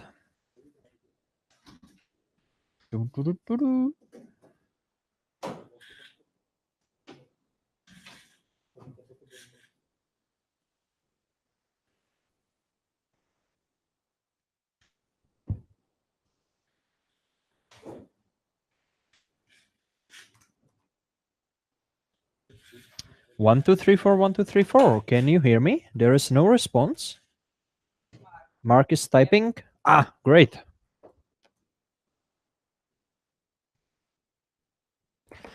Okay, everybody ready? So there was one request to see how the arguments can be passed and used. So let's enhance our author query of argument, so we can pick author we want. First of all, if I remember correctly, we need to specify it here.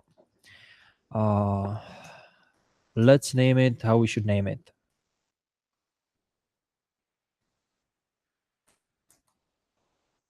Author ID, it will be of type ID. And am I writing it correctly, the arguments? I hope so. I hope so too. Okay, let's try it and see if it works.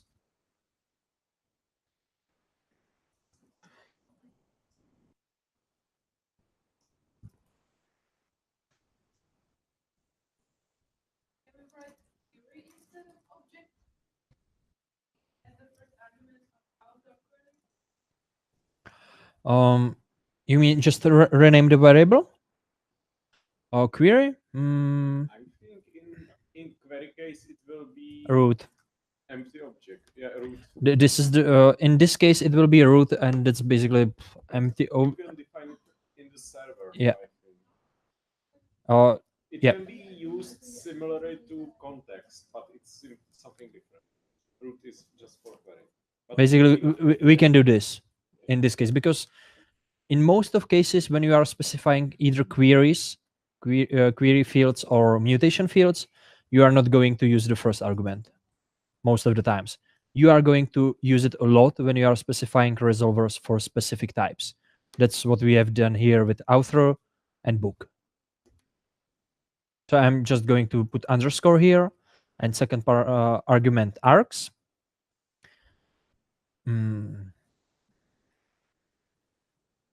Let's start naming queries. What do you think? Author list query, book query, author list query, author query. Okay, I'm going to remove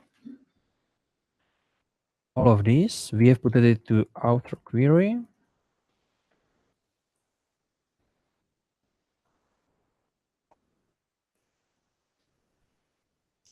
This what I've done here is naming of the query. The body of the query is the same as previously. The name is test query, and I need to put either query, mutation, or subscription before, so the server knows the type of the query.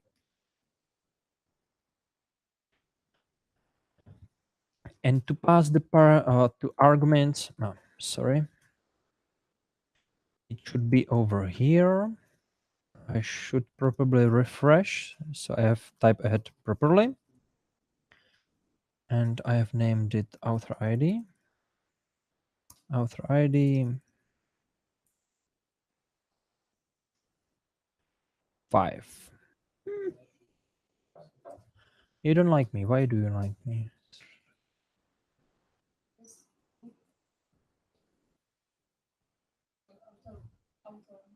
Double quotes.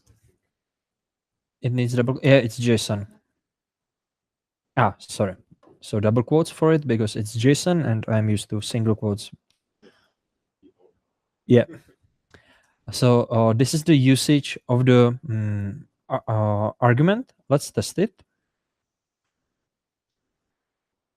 This is Sparta author ID 5. What we have done here.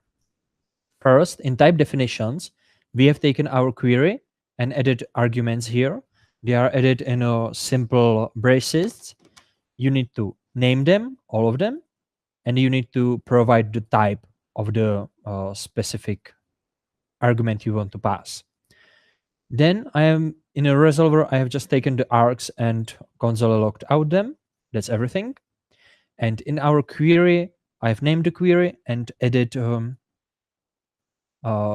again the simple braces, the author ID and value 5. If we take a look into the console, we can see it's over here.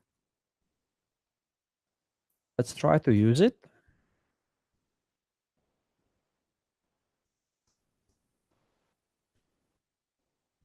I think you have to use find.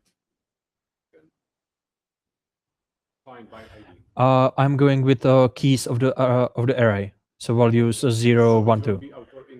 Outer index. That's true.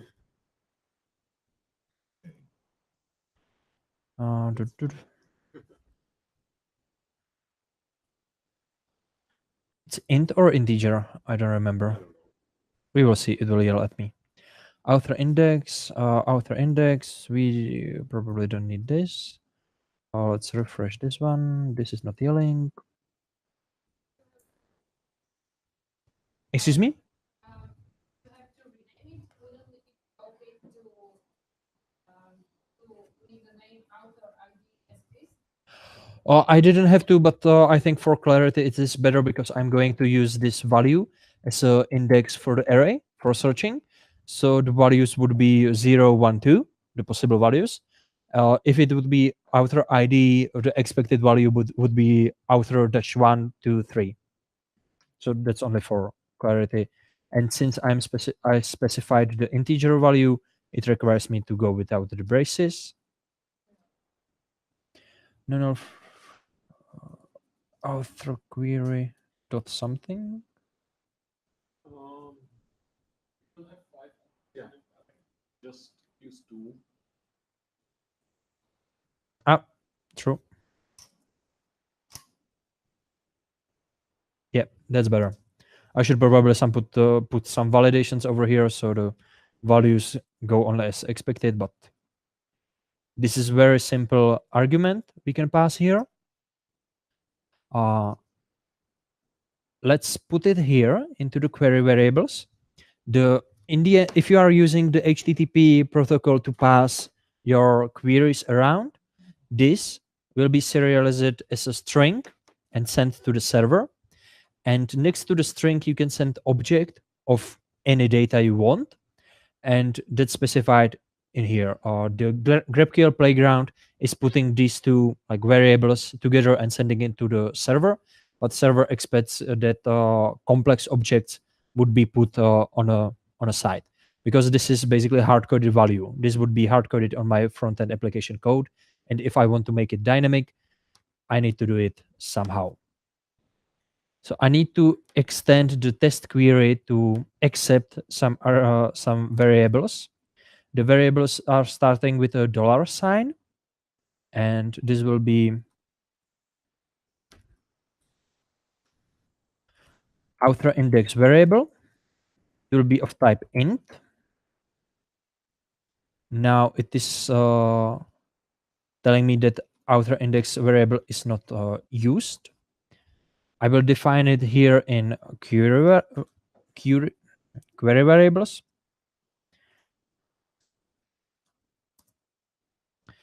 And put value for, let's say, 0 here.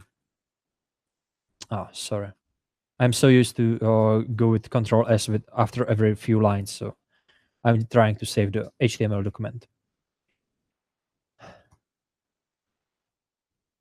And to use the variable, it's like this. So this is the specification of the value. This will be the value in the real world application would be changed by some variable in your application, because this in a React or JavaScript application, this would be plain old object, nothing more. And this is again static query that has some dynamic value that will be added when the query is sent. You can see when I run the query, the author changed.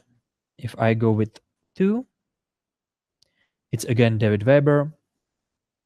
And that's very simple variables and passing. What is important here, if we want to use these variables, we need to define them next to the name of the query. This name is specified by me. On client-side application, it doesn't have to know anything about the server. You can put or whatever you want here with its type, in this case query, name it with the $sign on start, put it some type. Every variable needs to be typed, and then just use it anywhere you want. Is that okay?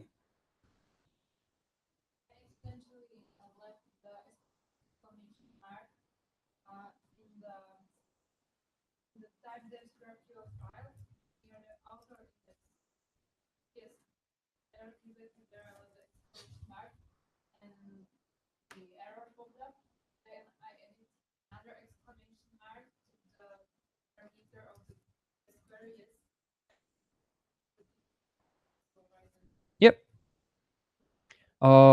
You can specify if the variables are required or no with this.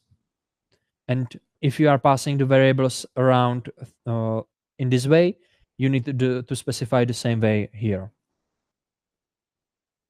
Basically, you should never concatenate string with the query, because then you may it may lead to something like query injection or like SQL injection. You should put the variables out and then provide it as a JSON. It is the safe way. Yeah. The easiest way. Yes. In real world application, this is the easiest. And creating this, because this will be serialized as a string, manipulating this string directly is pretty bad practice. You can do it for some specific use cases, but for most of the thing you need to do with a GraphQL, you don't need to manipulate this string that will be created once.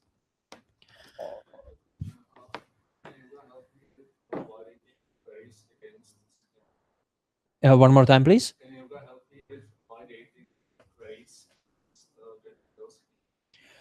You mean like putting variable that is of some type? I have application, and I change something schema. Mm-hmm. In real time, I want to know that query is broken because schema is. So you mean like renaming the, let's say, putting this over here. On build time, it is okay.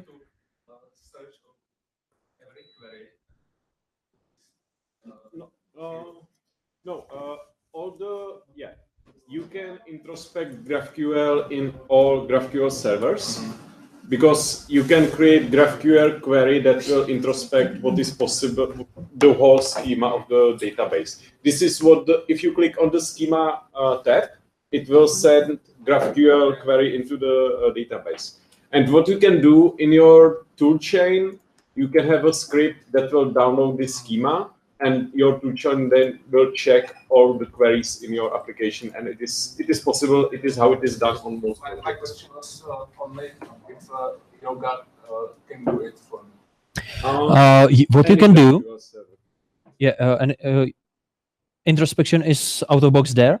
What you can do, you can write tests for these cases. You can write tests that will go through your code, find every single query there, and try to introspect it if it is valid or not. And then you the test either passes or not passes, and you can see it on a build time or test time. Yeah, and usually you don't need it because queries are compiled. Usually you quote them in the, how is it called, the backtick string literal, and it is processed by Babel. So you write it as a string, this text string, but it will be processed by Babel into something different. It's processed by Babel, but it's not Yeah, checked against. yes, it is. It is validated against him. It can be. Yeah, it can be. The question was just to repeat for guys on streaming. The question is if we can validate the queries before the production time, and yes, we can. We can do it with a Babel. We can do it ourselves. We can find every query in our application and validate it against the server at a build time or testing time. It depends on us, and there are already tools that handle exactly this scenario. And as you can see, when I reloaded the playground, after I have changed the author index to author index 2222, it's underlined as this is not valid argument for this this query.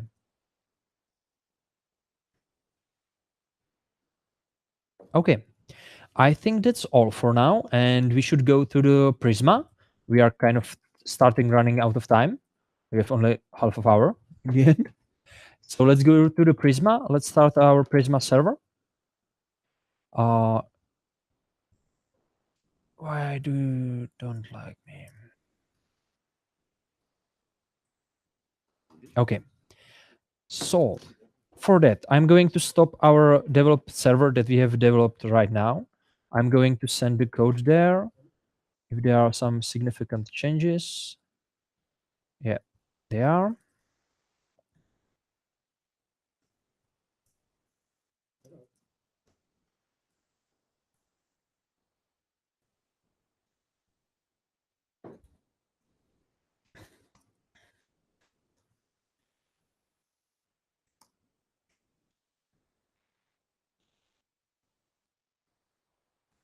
Okay, code is there.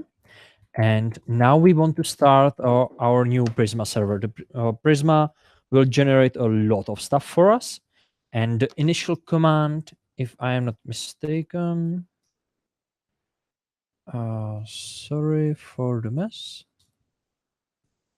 It should be here. Yeah. The initial command we need is Prisma init and name how we want to call our service. What this command will do, it will create a new folder, put some stuff into it. We are going to set it up against Prisma server, demo servers. They are free, free of charge, and nothing hidden there. So that's pretty cool. The Prisma servers are going to take care of the database, its migrations and stuff like that. And we are only going to provide the type definitions. So let's call it books ORM. That's the command. If I run it, I will be asked few questions after some time. Okay, now I'm asked where do I want to put my new Prisma server, or to which database it will be connect. You can use existing database, you can create new database using Docker if you want, but we are going to use the demo server. I hope everybody has a Prisma account because you are going to need it right now. I'm already logged into the Prisma. If you are not logged in right now, you would be prompted in a browser window. You just log in there, and that's basically it. In this step, you just pick the server with the lowest latency. Choose a name. I'm good with that. Yeah, develop server. And that's it. The next steps, open folder books RM, deploy with Prisma deploy. I'm going to go, let's do it here. If we take a look here, we have the new folder. There is the data model and prisma.yml. And we are going to look into that just in a moment.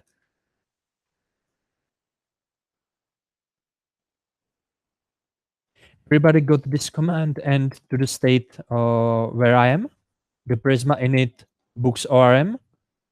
Some problems? Hands up, please.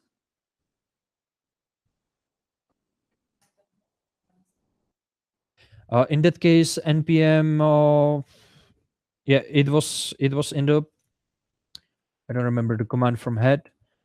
If you have the link to the gist, it's here. Prisma CLI tool. Slack GraphQL channel, first pinned item.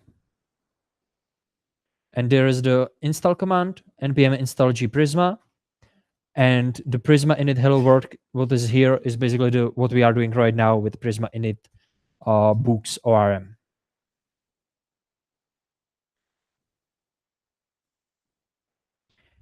And in here we want Prisma deploy. I'm inside the books ORM folder. And we can see some changes has been made on some user type. It took some time and it's alive. Great. Let's copy the link. The link will be different for each of us. So you need to look for this link. I'm going to close some tabs here. We don't need this one. We don't need this one. This is our old playground and this is our new playground. What happened right now? Prisma took the Prisma YAML file over here. There is the endpoint at which your server will be alive. There is the source of your data. That's data model.graphql. And that's this file. You can see that this file is basically the same as we have been written here in typedefs.graphql. There is the user type. It has some ID. It's unique. Don't care about it. And it has some name. There are no query types or mutation types in Prisma data model. And that's it. So if we take a look into the server that was generated and go to the schema, I'm on my link that I have found inside the prisma.yml. I'll open it here. We don't need this data. Yeah, that's cool. If I open up the schema, you can see there is a lot of stuff. There are some users. There is one user. There are user connections. There is node. There are a lot of mutations. Or there are some subscriptions even. And if we take a look into the user query, we can see that there is a type user that is implementing node via the interface behavior. And it has some ID and name. And it is taking some arguments which are called user where unique input. And that's taking ID. So there is a lot of stuff generated for us. We are going to play around that in just a bit. But let's first update this data model to reflect our application. We are going to leave the user type here, but we are going to create author book. And basically we are going to use the same logic as we have here. So both of them have ID.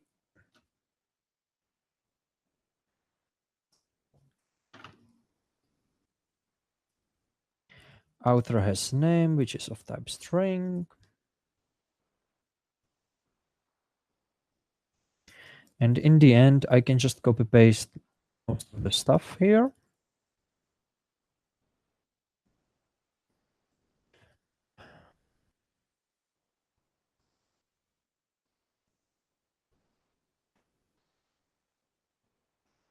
So this is basically copy pasted exactly the same what we have here, except for this books behavior. I didn't put that there. I can, but I don't want to. I'm going to leave it here so it doesn't break up. So far, so good. Seems so. Should we specify ID as unique? That's exactly what I'm going to talk about right now. The unique is, I just blank out how it is called. Decorator. It's decorator. Thank you. I think there are only two predefined decorators in GraphQL alone. This decorator, the unique, is defined in Prisma. And basically it tells Prisma to, if there is no specified ID, when creating new item, put new ID there with a completely unique value. So we can use this to generate new unique IDs. This is behavior of GraphQL, not GraphQL, but Prisma. We don't want the user type, so we are left with author and book. And that's our data model.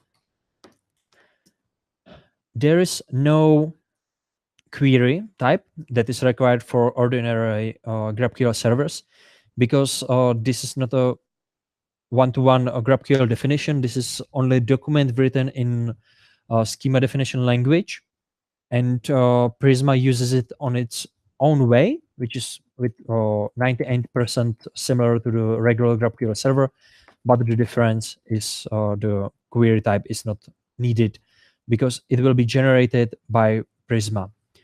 Prisma is going to take this document and generate a proper GraphQL specification out of it. We are going to take a look into that in just a few moments. And let's run it again. If I run Prisma deploy right now, it will take the new file. It can see the lot of changes that were done here, that the user type was deleted, author was created with a lot of stuff. You can see that there is even some stuff that I didn't ask for, created field, updated it, and created it. These are the hidden fields. I can go to their values if I want. I can see them. And let's reload this one. Go to the schema.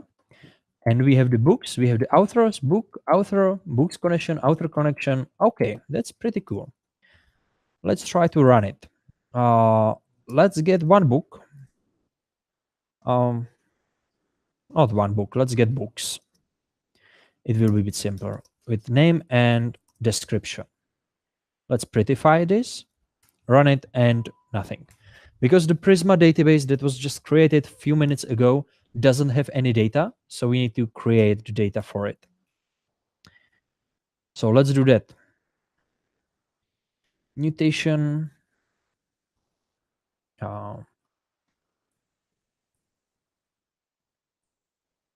Let's call it create author.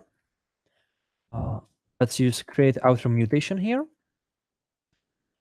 This one requires some data. Let's look at it. Mutation create author. It takes argument called data and of type author create input with exclamation mark here. If I take a look into this create input type, I can see it requires name and biography. Okay. Let's put it into the query variables right away. So there is the data of some type.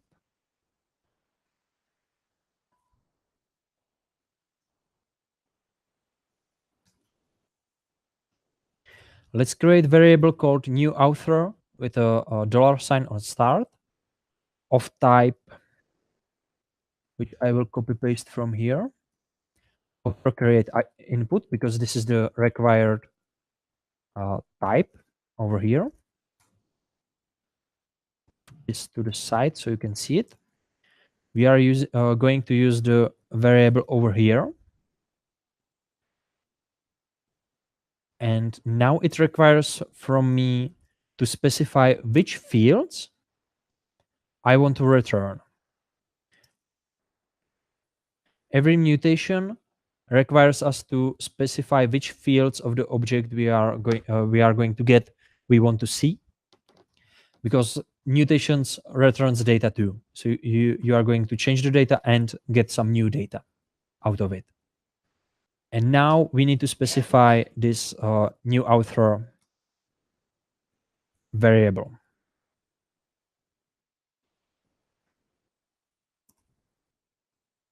A new author variable is of type author create input, which we have here, and that's an object with a name and biography.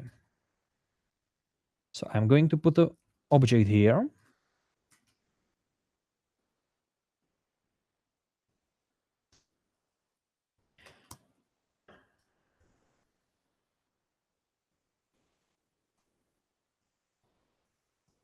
with value test author.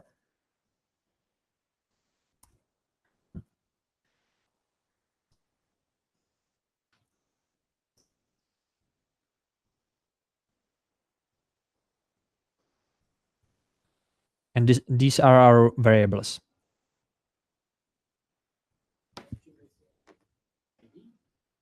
No, because now we are working with the question was if I'm not missing ID. Now we are working with a Prisma, and the create author mutation was created for us. And if if we are not going to pass it ID, it will generate it. That's the meaning of this. Also, it specifies that the it must be unique on a database layer. Let's run this query. Sorry, mutation. It takes some time because now we are talking on a network on some free demo server, which is pretty slow. We can see that create author returned some ID, pretty long one. The test author and biography is pretty cool. Okay, let's erase this query.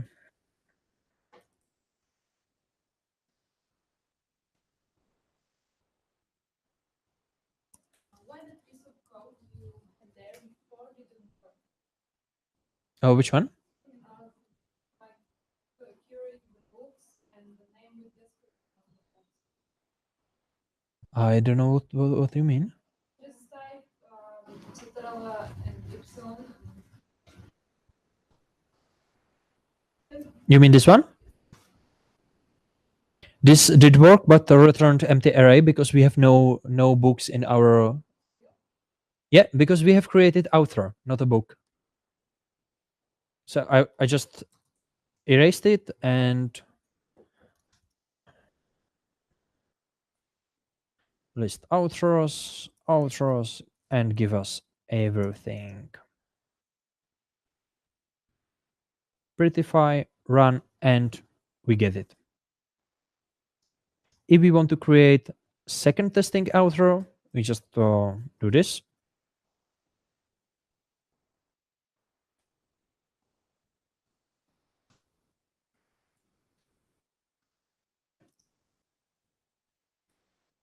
Create a new one. And it is there. These data are stored in a database. Which one, we don't care. And we can use them anytime we want. Everything good? Of course. I will make it bigger a bit. This could be better. Do you want to describe some specific part?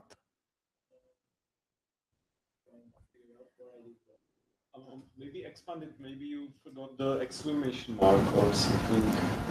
If you if you make mistake in this part, the proper part should be highlighted with a red underline. It should look like this. This is probably the error you had. Okay, I will let Tomasz help. And in the meantime, we are going to use the same pattern to create a book. So we have at least some data in our database. So on a new, I'm going to repeat what I have just done with the outro. So, oh, sorry.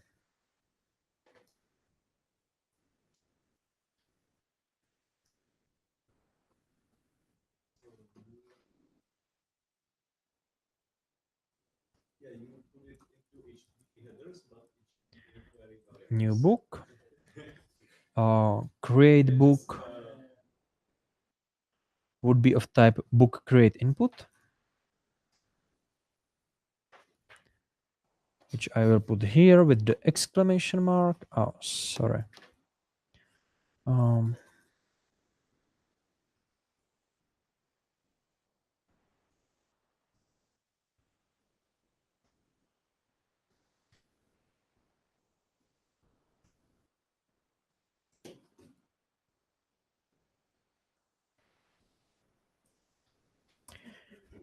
create book, prettify.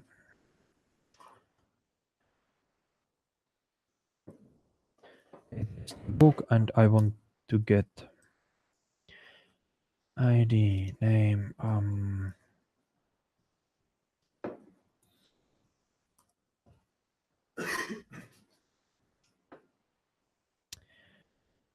the books have connection to authors, and that can be pretty interesting here in Prisma.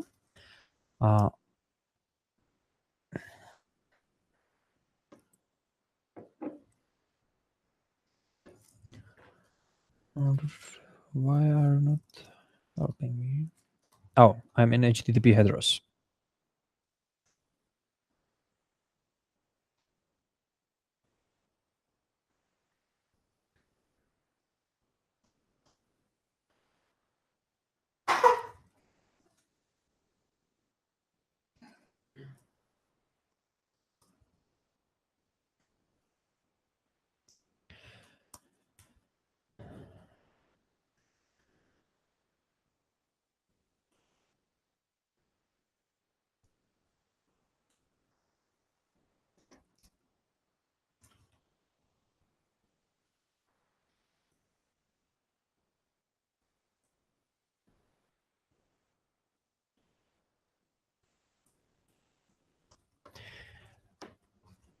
Okay, if we take a look into the book create input over here, we can see that author is of type author create one input, which is a bit more complicated because you can choose create or connect. Basically, what Prisma allows us here, it created a bit complex structure when linking the book and author. And now here in variables, we can either decide if we want to connect to some existing author or we want to create new one. If I type this, you can see I can choose. Let's do connect. The connect thing wants for me only the ID and ID of some existing item in our database. So I'm going to choose the second author we have created and copy paste its data over here. So the variables looks like this. This is the whole object. And for the author, we are choosing the connect way that is taking object. And this object is taking ID with some values in it. If I run it and expand it a bit, we can see we have the book with awesome book description, and that's it. Let's take a look over here at a query list books. Go with books, just the name, description, author on it. Please prettify yourself. Nope, thank you. That wasn't what I wanted.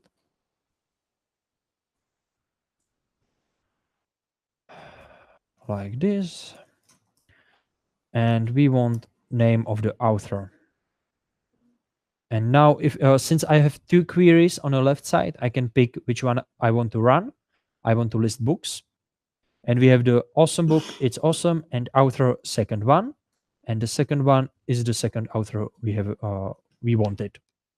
So this is a bit complex structure, how to use Prisma, but it enables you to connect to any entity here. And what it enables you, again, it's to create a new entity. Let's see it.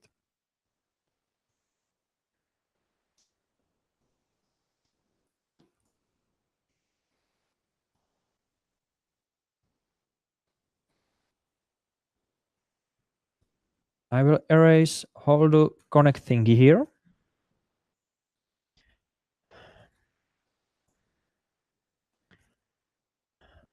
Go with create. And let's see how the create looks like. The connect was taking author where unique input that was only taking ID. The create takes author create input, and we have already seen that here. In create author, this is the author create, how it's called, author create input. It takes name and biography. Okay. Create, it takes object. Let's name in third.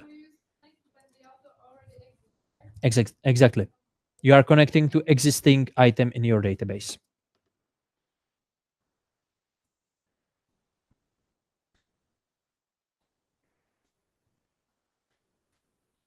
Test.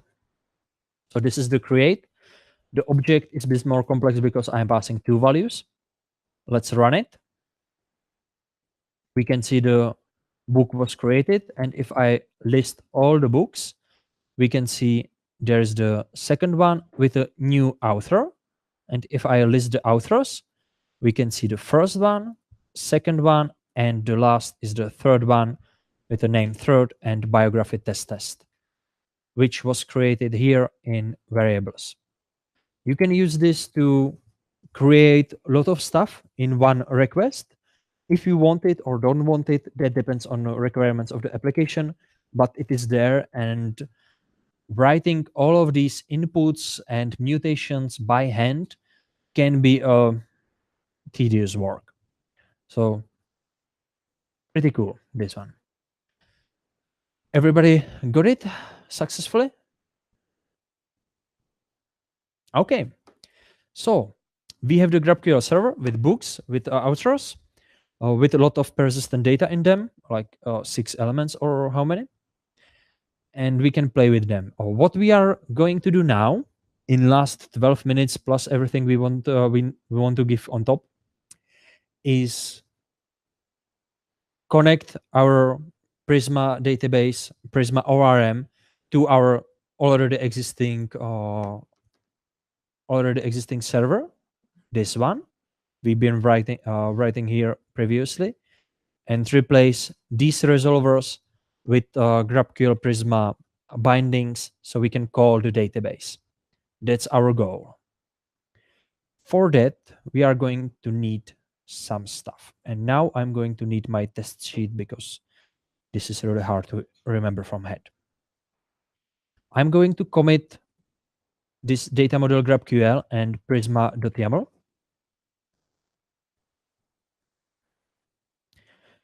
Just be sure that when you, if you are going to sync with the code, you would need to replace this endpoint with something of your own. You are going to use the code I'm sending to the GitHub.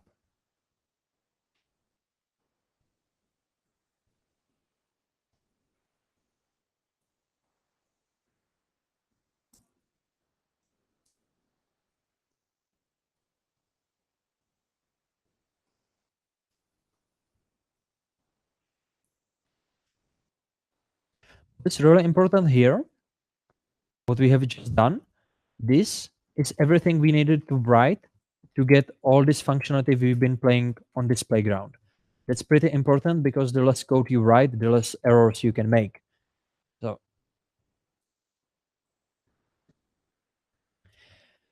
and now we are going to need GraphQL config.yaml. I'm going to copy paste it to the project and then explains what it does.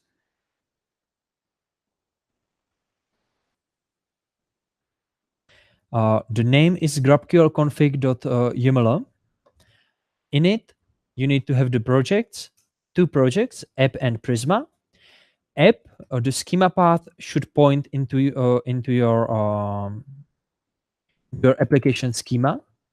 So for us, that's the /type dev struct GraphQL.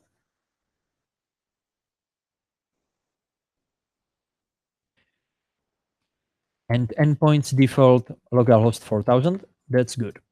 And for the Prisma, we want to have the schema path. So I will just put /generated/prisma.graphql and extensions. Extension would be pointing to books ORM to this file, to prisma.yaml. orm prisma.yaml. This file is a universal configuration file for all GraphQL tools. When you are going to dive deeper into the GraphQL world, you will see tons of packages, and this is the place when you are where you are going to configure there. What we are going to need is this path, because right now we are going to run the command that will take our existing Prisma server and download the file that is used for this server. I will just commit this single file. I will just check if I need anything more. This is okay. I'm sorry for looking into another project, but this is really hard to format because you do it only once. And command, yeah, that's the command, and that's it. Okay. This is the file.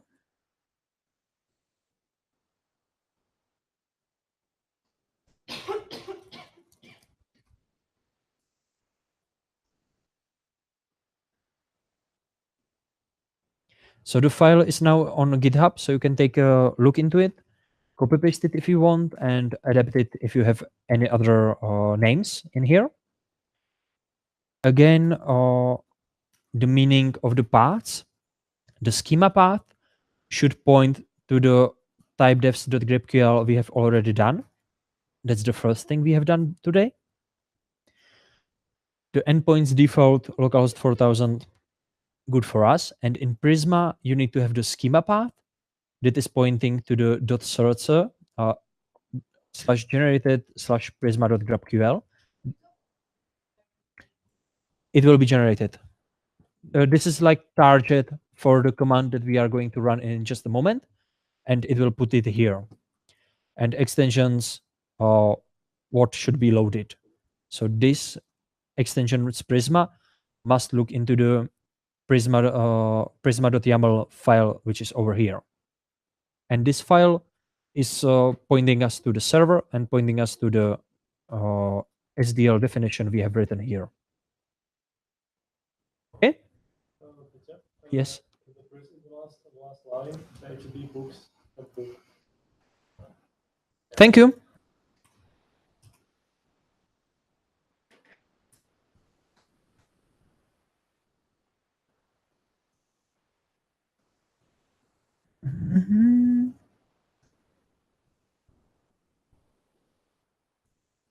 Okay.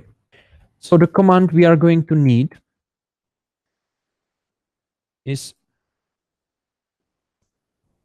yeah, for some reason it's a bit lagging, is this one. I'm going to paste it into the console here. The command is GraphQL space get schema space -p space Prisma. GraphQL. I think we have to install GraphQL CLI. Yes, Globally. that's true. You need to install the GraphQL CLI. I think it should be here. No. It's GraphQL-CLI. So npm e. Yes. npm install.g GraphQL CLI.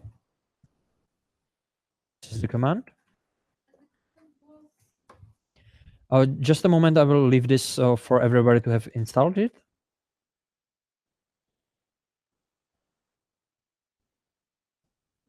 Or we can just run it with npx, but it's okay. The command is GraphQL space get schema space -p Prisma. Get schema is the GraphQL package is not connected directly to the Prisma. It can do much more than this. The get schema is one of the commands it can do, and the -p Prisma specifies that it should be one of the Prisma subroutines for getting schema from somewhere. So let's run it. And I don't have it installed. Ha! You have localized error messages. Is it Windows? Or? It's Linux.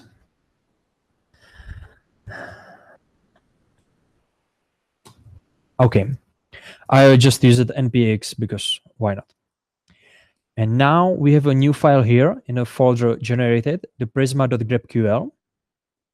This one is big. Basically, this is the description of the whole GraphQL server we've been exploring in the playground.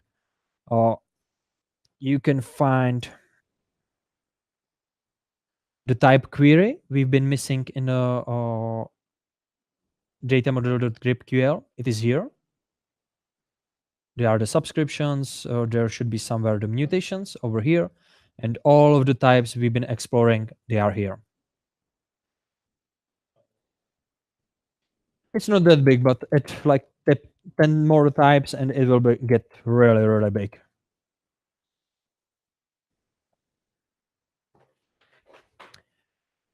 So now we have the file and we need to extend our server of it. We have this server and we are passing only the type defs and the resolvers to it.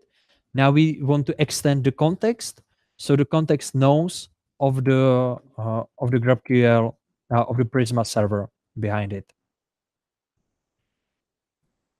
For that, we are going to require Prisma out of Prisma binding, like this, out of our document. From package Prisma binding, get Prisma. And I'm going to copy paste this and explain it in a bit.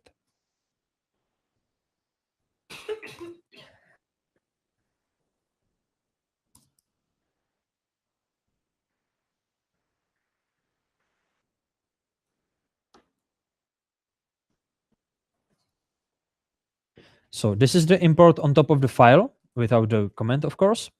And here into the new GraphQL server object, we need to pass context. And context is taking function, which should return configuration object. And it's taking some request. So inside this function, which is specified here, we are going to spread the request that was previously passed. And then we are going to extend the context with a DB, which will be object initialized out of the Prisma we have required from top. And the Prisma is going to take two arguments. The first one are the type defs, and mine are, yeah, this should work. It should work. I'm not sure if I should put the source here. Maybe books ORM, maybe. I think it's book. Yeah. No, sorry, Serta, I think. Yeah, Serta, because I am looking for this file inside the generated folder, the Prisma GraphQL. So it should be like Serta, like this. And the endpoint, this is the live endpoint of your server, and you can get that out of the prisma.yaml. That is in our books ORM folder. So I'm going to take this and put it here. I've put completely different thing here.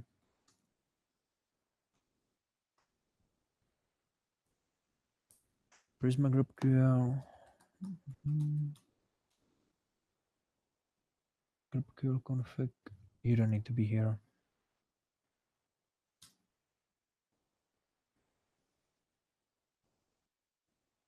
Okay. So this is the thing we need to do. We need to import Prisma out of the Prisma binding package. Prisma binding package should be already installed. Let me check. No, it's not. So let's install it.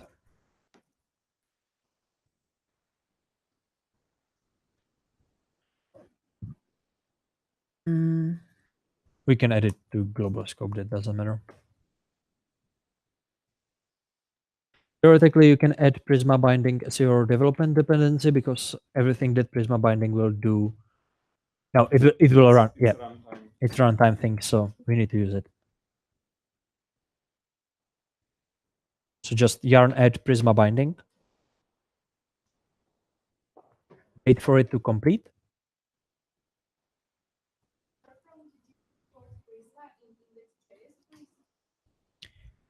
Yes, it is in index.js on top of the file. So this line on top of the file, like this. And the Prisma binding is the package we have just installed. And this is the stuff we need to add to the GraphQL server configuration on bottom of the index.js file inside the certs folder.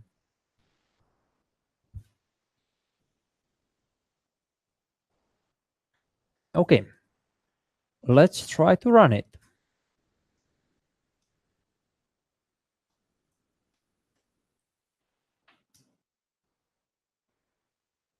Server ready. So I didn't make any typo. Do you want me to send this code? Okay. Yes.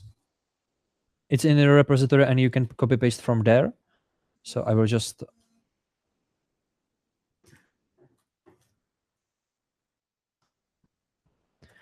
added Prisma binding, stage all, commit, push. It is there. So you can see what was done here. Just to repeat, we have imported the package and in a context or context field of the configuration object that is passed to the GraphQL server, we are passing function, which is taking another configuration object, which is just spreading the previous arguments and extending it with a DB, which is out of Prisma, and that is taking type defs and endpoint. Type defs should point to this file, to the prisma.graphql, which we are generated just a few moments ago, and it should get the endpoint, which you can get from the prisma.yaml, which is over here. All good? Okay. So our server is running. If I go to the old playground, refresh everything, it should be the same old, it should still work. The schema is exactly the same because we didn't change anything except that we have added context, which can do pretty cool stuff. So let's close the files we don't need because all the YAML files are needed right now. The data model.graphql, the definition of the Prisma.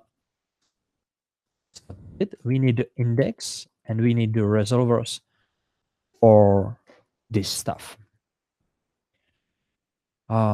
Let's go with the author list query.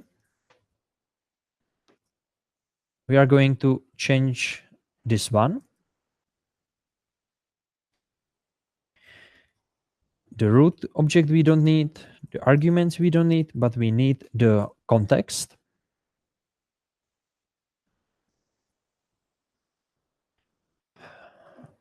Context.db. And in our GraphQL server, the authors are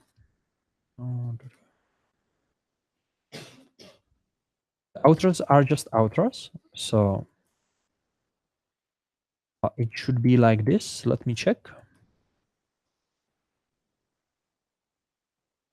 And it needs the info object.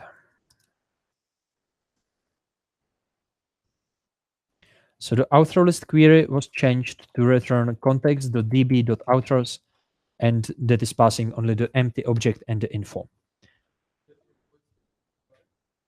Good point. Info is taken from here. Thank you. Let's test it. Server is reloaded. If we go here, if we reload it to take a new definitions, open it up here, and we have changed it author list query. We want to have name and biography. Prettify, run. Another function. Thank you. So I've missed something.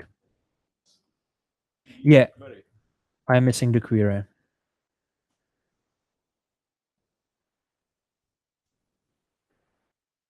Just a second, I will test it. Yeah. What I was missing is context.db, then specify what you want, type what you want, and then the type you want. So I was missing the query here. And as you can see, we have the test author, the second one, and the third. And these are the authors we have created over here in our GraphQL server that was generated in Prisma. And that's it. If we want to extend the rest, the book list query, it will be basically the same. The author query would need to be extended by the arguments to pass the proper ID, because the author query, if we take a look into our server, not this one, but this one, the author query requires input, some of them, so we would need to extend it. But basically, this is the point of Prisma, because instead of writing some complex resolvers, we can just use this everywhere, and it works as our ORM. We are a bit over time. If you want, we can play with it for, let's say, 15 minutes, or we can stop here. You can play around with it for yourself. You can look into the Prisma documentation. You can look into the Prisma binding documentation.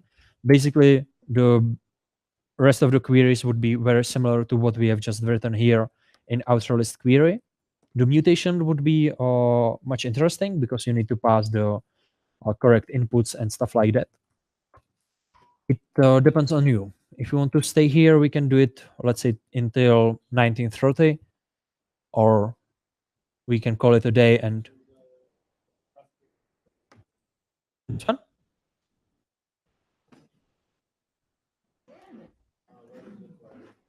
This is the query. Ciao, ciao.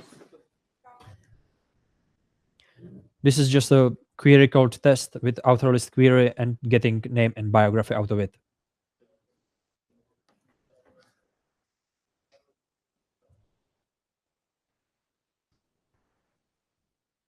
So, who is interested and wants to stay here for upcoming 20 minutes? Please hands up. 1, 2, 3, 4, 5, 6 people. Okay. Is there someone on a stream who wants to stay here? 4 people. Okay. If you want to stay here, please ping us. Otherwise, we are going to dismantle all the technical stuff we need for streaming and continue only in SmatchKey.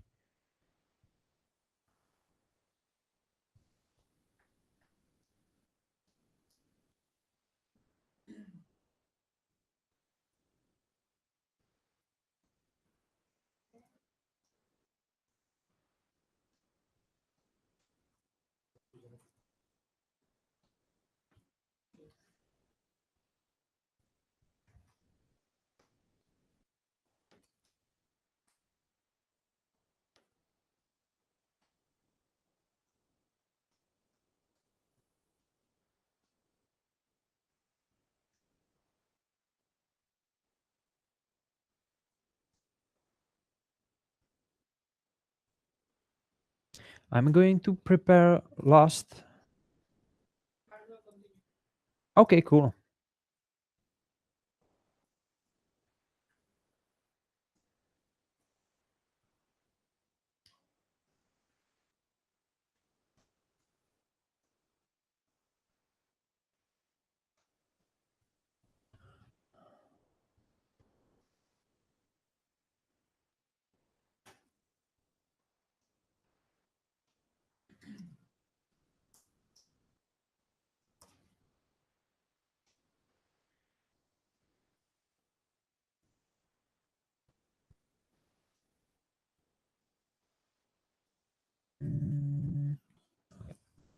Okay, in that case, thank you everyone for attention. I hope you like it and learned something new. And fun with GraphQL. And for the rest of us who is going to stay here, are you interested in mutations, or do we want to replace all of these with GraphQL or with Prisma, or in what you are interested? Okay.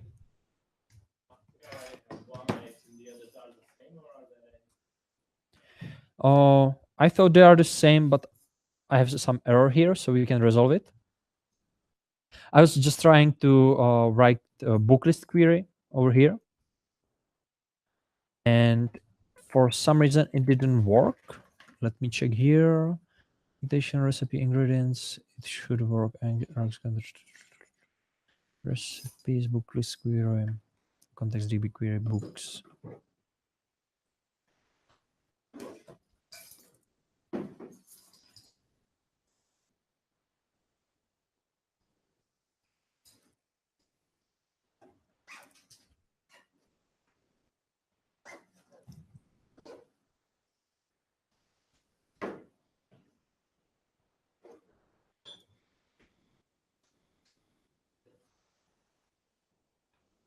Ciao. Recipe created, recipe ingredient.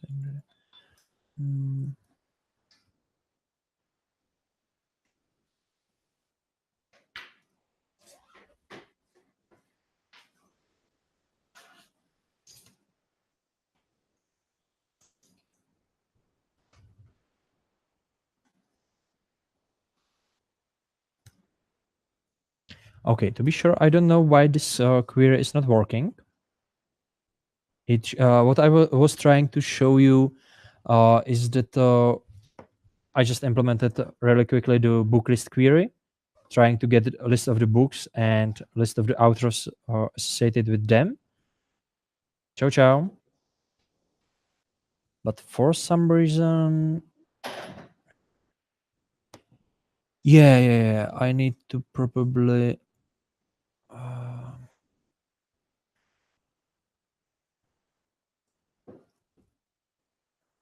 this one.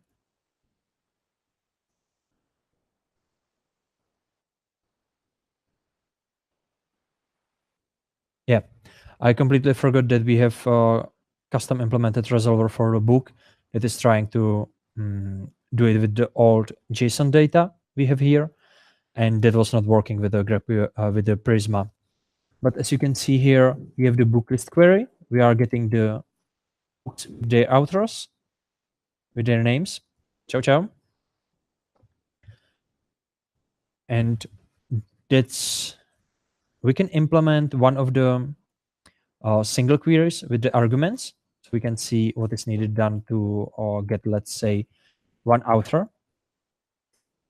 with args. Do I have it here? No.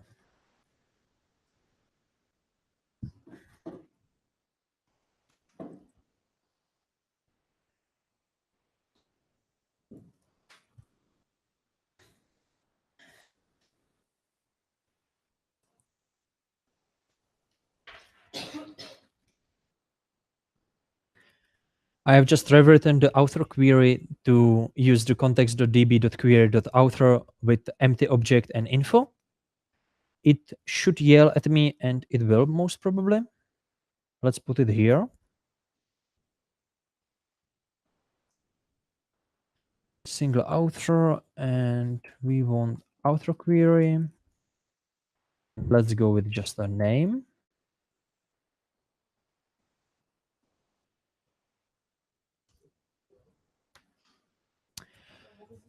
Previously, the author query required the author index with type int.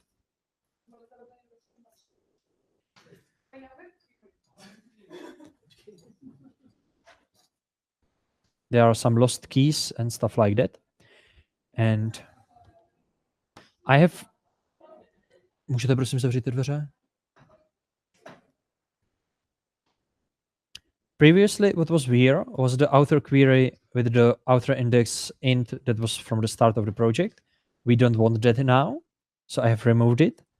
And now the outro query is yelling at me that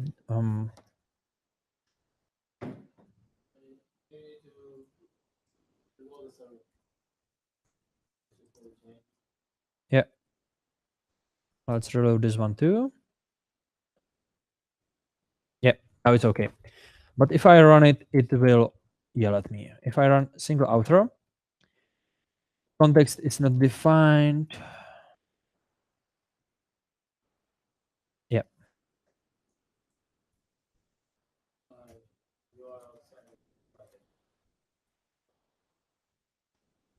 Yeah, I'm starting to be tired, so I'm making more typos than I should. Sorry for that. Let's rerun the single outro. And now it's yelling at me that the field outro argument where of type outro where unique input is required but not provided. So it's asking me for some input and I didn't provide it. Let's try to provide it. Argument where. And let's get list of outros with their IDs because I'm going to need the ID now. Test.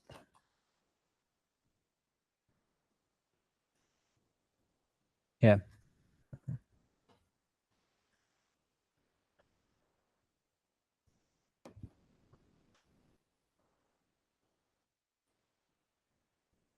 I know.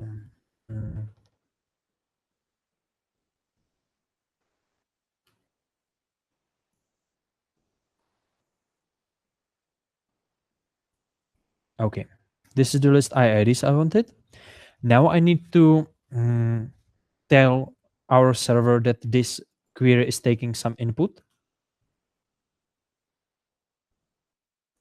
And since the underlying inputs we want to use are exactly the same as the Prisma inputs, I need to mimic their structure. I can name the arguments in my own way, but it depends on a use case. Right now, I'm going to copy paste a lot of stuff from the GraphQL that was generated. And it is asking me for outro where unique input. And I'm going to just go here, find it, take it with me, put it here. I'm really lazy. Here with exclamation mark. Now, outro query is taking the where argument with exactly the same type as in the underlying Prisma server. And I can hopefully use it. We'll pass the arguments over here. So the outro query takes exactly the same arguments as we are getting, and it should pass them on. I will reload the server. I will reload this one. Now the Pocky value expected something that wasn't. You have to wrap it in object. Yeah, true. ID like this and sorry. And let's get second one. Let's move this to the side.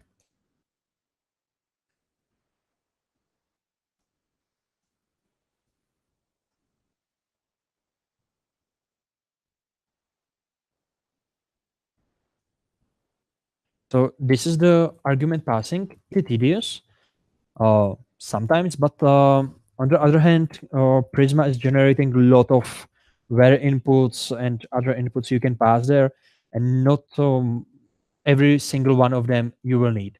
You will need to filter only on some queries. There will be some queries you don't need to pass from your Prisma GraphQL. We all know it. We have databases with 150 tables in them, but we are providing only like 30 or 50 endpoints. So that's the point in this. So you are going to write some of the code manually, but it can be worth it. Okay, so let's try mutation. What do you say? That will be the last thing today. I hope I can do it. I should. If I'm not mistaken, I've already done it here. I did. Good. That is going to save my life. Let's see here. Yep. We need to create the root mutation type.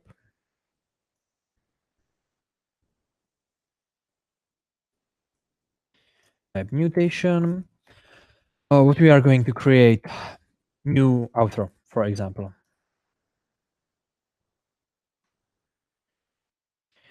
Create outro of type outro.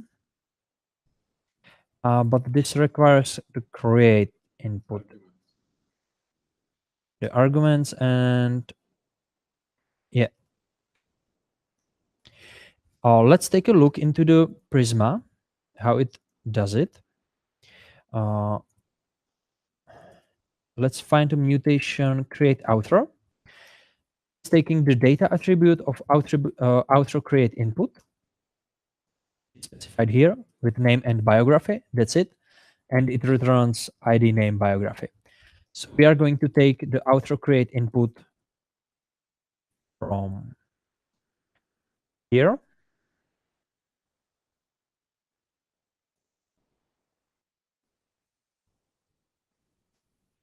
Paste it here.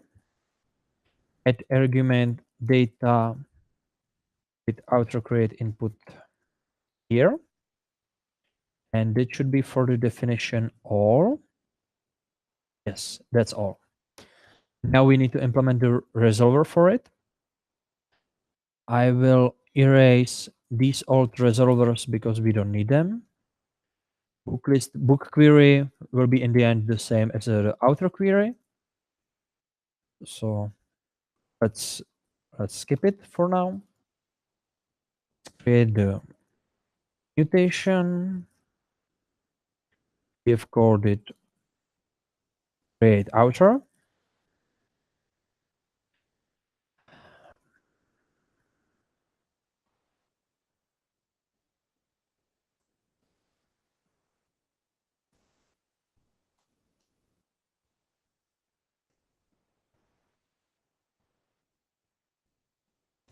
It's mutation or mutate. Mutation dot, and the mutation is called create outer. We will pass it's 2 arguments or 1, just the args.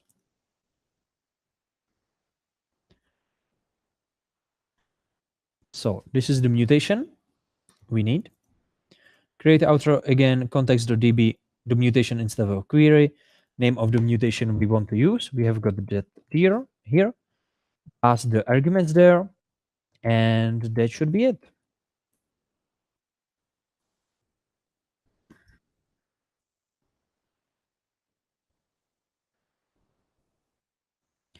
Reload this one and try to see if we have the mutation. Mutation is here. Create outro. Create outro is going to require some data, and we want to have the name and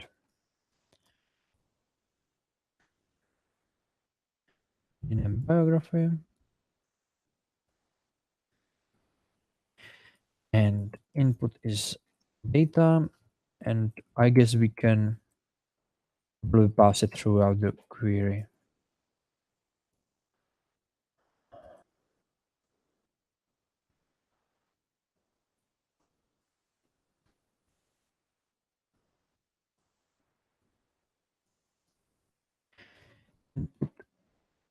So type outer create input. That's the same stuff we've been doing previously. And here it should be like this. This one.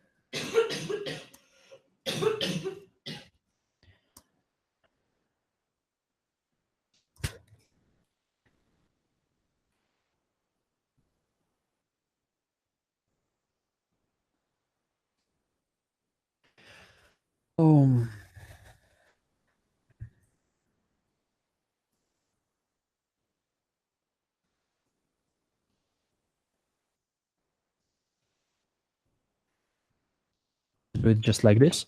So we have created the variable called input with the object of name and biography for our new author. We are using the mutation create author, passing the data, and to that we are passing the input variable, which is of type author create input. And we want to get the ID, name, and biography back. Run it, and we have this is it. Sorry. It was created. The arguments were correctly passed into our mutations, and if we want to list them, we have now 4.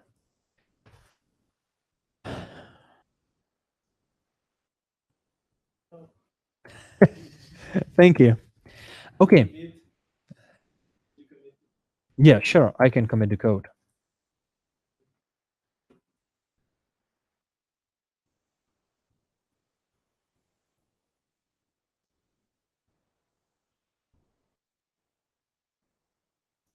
So the code is committed and almost uploaded.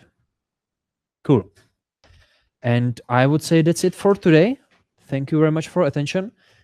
Do you have any last questions for it, for this hands-on? So when I want to alter database schema, I just change GraphQL schema. Yes. It's only way how to change. One of the ways. You are not changing specifically the GraphQL schema. You are changing the thing you have written here for the data model.graphql.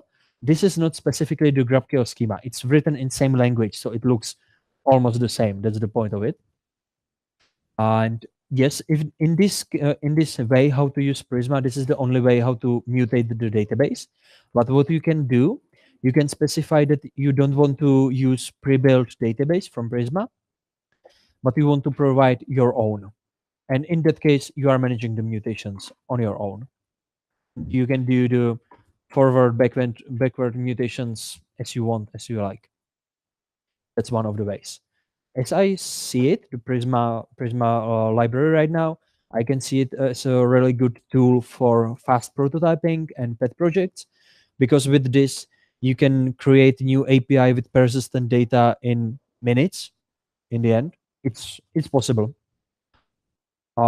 In some middle complexity. For the real projects, I know of companies that are using Prisma in production, big companies. You can see it on their website. How to use it, if there will be issues or no, I don't know. From what I have used right now, I think it's better ORM than Sequelize, for instance, because Sequelize in Node.js is pretty bad ORM. But if it is really worth it to use it on some really big production project with a lot of custom things, I don't know. That's for us to test and see. But for small, for pet things, for demonstrations, for playing around, pretty good. And for big projects, I can see it, but we need to test it, basically. More questions? Do we have something on a Slack? I could probably launch it.